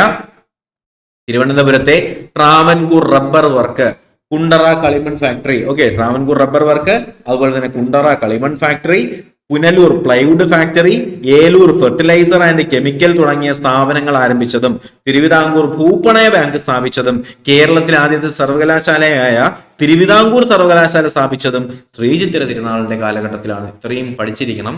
ഏതൊക്കെയാണ്? ട്രാവൻകൂർ റബ്ബർ വർക്ക്, കുണ്ടറ കളിമൺ factory, Punalur plywood work, Eloor fertiliser, പിന്നെ നമ്മുടെ തിരുവിതാംകൂർ ഭൂപണയ ബാങ്ക്, കേരളത്തിൽ ആദ്യത്തെ സർവകലാശാലയായിട്ടുള്ള തിരുവിതാംകൂർ സർവകലാശാല. ഇവയൊക്കെ സ്ഥാപിച്ചത് ആരാണ്? നമ്മുടെ ശ്രീ ചിത്തിര തിരുനാളാണ്. 34 മുതൽ 36 വരെ ശ്രീ ചിത്തിര തിരുനാൾ മഹാരാജാവിന്റെ ദിവാനായിരുന്നു മുഹമ്മദ് ഹബീബുള്ള, തിരുവിതാംകൂറിലെ ഏക മുസ്ലിം ദിവാൻ. സ്റ്റേറ്റ്മെന്റ് 1934 മുതൽ 36 വരെ തിരുവിതാംകൂറിലെ ഏക മുസ്ലിം ദിവാനായിട്ടുള്ള മുഹമ്മദ് ഹബീബുള്ള ആരുടെ കാലഘട്ടത്തിലായിരുന്നു എന്ന് ചോദിച്ചാൽ ശ്രീ ചിത്തിര തിരുനാൾ മഹാരാജാവിന്റെ കാലഘട്ടത്തിലാണെന്നുള്ള കാര്യം കൂടി എന്ത് ചെയ്യുക? ഒന്ന് മനസ്സിലാക്കി വെച്ചേക്കുക. ഇനിയുള്ളതാണ് പള്ളിവാസൽ ജലവൈദ്യുത പദ്ധതിക്ക് തുടക്കം കുറിച്ചത് ആരാണ്? ശ്രീ ചിത്തിര തിരുനാളാണ്. പള്ളിവാസൽ ജലവൈദ്യുത പദ്ധതിക്ക് തുടക്കം കുറിച്ചത് ആരാണ്? ശ്രീ ചിത്തിര തിരുനാളാണ്. അതുപോലെ തന്നെ Kerala state transport service KSRTC ആരംഭിച്ചതും ചിത്തിരയാണ് കേട്ടോ. അപ്പൊ പള്ളിവാസലും കൂടാതെ തന്നെ KSRTC ആരംഭിക്കുന്നതും ആരാണ്? ചിത്തിര തിരുനാളാണ്. തിരുവിതാംകൂറിൽ ഉദ്യോഗ നിയമനത്തിന് പബ്ലിക് സർവീസ് കമ്മീഷനെ ചുമതലപ്പെടുത്തിയത് ഇദ്ദേഹമാണ്. PSC, നമ്മൾ ഇന്ന് എഴുതുന്ന PSC പരീക്ഷകൾ ആരുടെ സംഭാവനയാണ്? ചിത്തിര തിരുനാളിന്റെ സംഭാവനയാണ്. 36 മുതൽ 47 വരെ തിരുവിതാംകൂർ ദിവാൻ പദവി വഹിച്ചത് CP രാമസ്വാമി അയ്യരായിരുന്നു കേട്ടോ. 36 അദ്ദേഹത്തിന്റെ കാലത്തിന് തുടക്ക കാലഘട്ടം എന്ന് പറയുമ്പോൾ 36 മുതൽ 47 വരെയുള്ള സമയത്ത് ആരായിരുന്നു? CP രാമസ്വാമി അയ്യരായിരുന്നു. നിവർത്തന പ്രക്ഷോഭം, ഉത്തരവാദിത്ത പ്രക്ഷോഭം, പുന്നപ്ര വയലാർ സമരം എന്നിവ നടന്നത് ഈ ഭരണകാലഘട്ടത്തിലാണ് അല്ലെ. നമുക്കറിയാം, ഇതിനെക്കുറിച്ചൊക്കെ നമ്മൾ ഡീറ്റെയിൽ ആയിട്ട് പഠിക്കും. 36 മുതൽ 47 വരെ CP ആയിരുന്നു. ഇദ്ദേഹത്തിന്റെ സമയത്താണ് എന്ത് ചെയ്യുന്നത്? നിവർത്തന പ്രക്ഷോഭം, ഉത്തരവാദിത്ത പ്രക്ഷോഭം, പുന്നപ്ര വയലാർ സമരമൊക്കെ ഈ സമയത്താണ് നടക്കുന്നത്. 49 ജൂലൈ 1 തിരുക്കൊച്ചി സംസ്ഥാനം നിലവിൽ വന്നപ്പോൾ അദ്ദേഹം രാജ് പ്രമുഖ് എന്ന പദവി ഏറ്റെടുക്കുകയും കേരള സംസ്ഥാന രൂപീകരണം വരെ അത് തുടരുകയും ചെയ്തു കേട്ടോ. എന്താണ് സംഭവിക്കുന്നത്? 1949 ജൂലൈ 1 തിരുക്കൊച്ചി സംസ്ഥാനം നിലവിൽ വരുന്ന സമയത്ത് അദ്ദേഹം ഒരു ചിത്തിര തിരുനാൾ എന്ത് ചെയ്യുന്നു? ഒരു പൊസിഷൻ ഏറ്റെടുക്കുന്നു. അതാണ് രാജപ്രമുഖ് എന്ന് പറയുന്ന ഒരു പൊസിഷൻ അദ്ദേഹം ഏറ്റെടുക്കുകയും അങ്ങനെ അത് കേരള സംസ്ഥാന രൂപീകരണം വരെ 1956 നവംബർ 1 വരെ അദ്ദേഹം രാജ് പ്രമുഖായിട്ട് തന്നെ നിലനിന്ന് പോവുകയും ചെയ്തു. അങ്ങനെ ഇന്ത്യൻ യൂണിയനുമായി ലയനക്കരാർ ഒപ്പുവെച്ചത് ഇദ്ദേഹമാണ്. നമുക്കറിയാം ലയനക്കരാറിലെ ഇൻസ്ട്രുമെന്റ് ഓഫ് അസെഷൻ. അങ്ങനെ ഇന്ത്യൻ യൂണിയനുമായി ചേർന്നുകൊണ്ട് നമ്മുടെ സർദാർ SVP കമ്മിറ്റിയൊക്കെ അറിയാലോ, നമ്മൾ ഇനി പഠിക്കും അതിനെ കുറിച്ചൊക്കെ. അപ്പൊ SVP കമ്മിറ്റിയുമായി ബന്ധപ്പെടുത്തിയിട്ട് ഇന്ത്യൻ യൂണിയന്റെ ലയന കരാർ ഒപ്പുവെച്ചത് ആരാണ്? ചിത്തിര തിരുനാളാണ്. 56-ൽ കേരള സാഹിത്യ അക്കാദമി കനകക്കുന്ന് കൊട്ടാരത്തിൽ ഉദ്ഘാടനം ചെയ്തതും ഇദ്ദേഹമാണ്. കേരള സാഹിത്യ അക്കാദമി ഉദ്ഘാടനം ചെയ്ത് എവിടെയാണ്? കനകക്കുന്ന് കൊട്ടാരം, തിരുവനന്തപുരത്തെ കനകക്കുന്ന് കൊട്ടാരത്തിൽ ഉദ്ഘാടനം ചെയ്ത ആരാണ്? അത് നമ്മുടെ ശ്രീ ചിത്തിര തിരുനാളാണ്. കൂടാതെ തിരുവനന്തപുരത്ത് പഞ്ചവടിയിലാണ് ചിത്തിര തിരുനാൾ രാമവർമ്മ അന്ത്യവിശ്രമം കൊള്ളുന്നത്. എവിടെയാണ്? തിരുവനന്തപുരത്തെ പഞ്ചവടി എന്ന് പറയുന്ന സ്ഥലത്തിലാണ് എന്ത് ചെയ്യുന്നത്?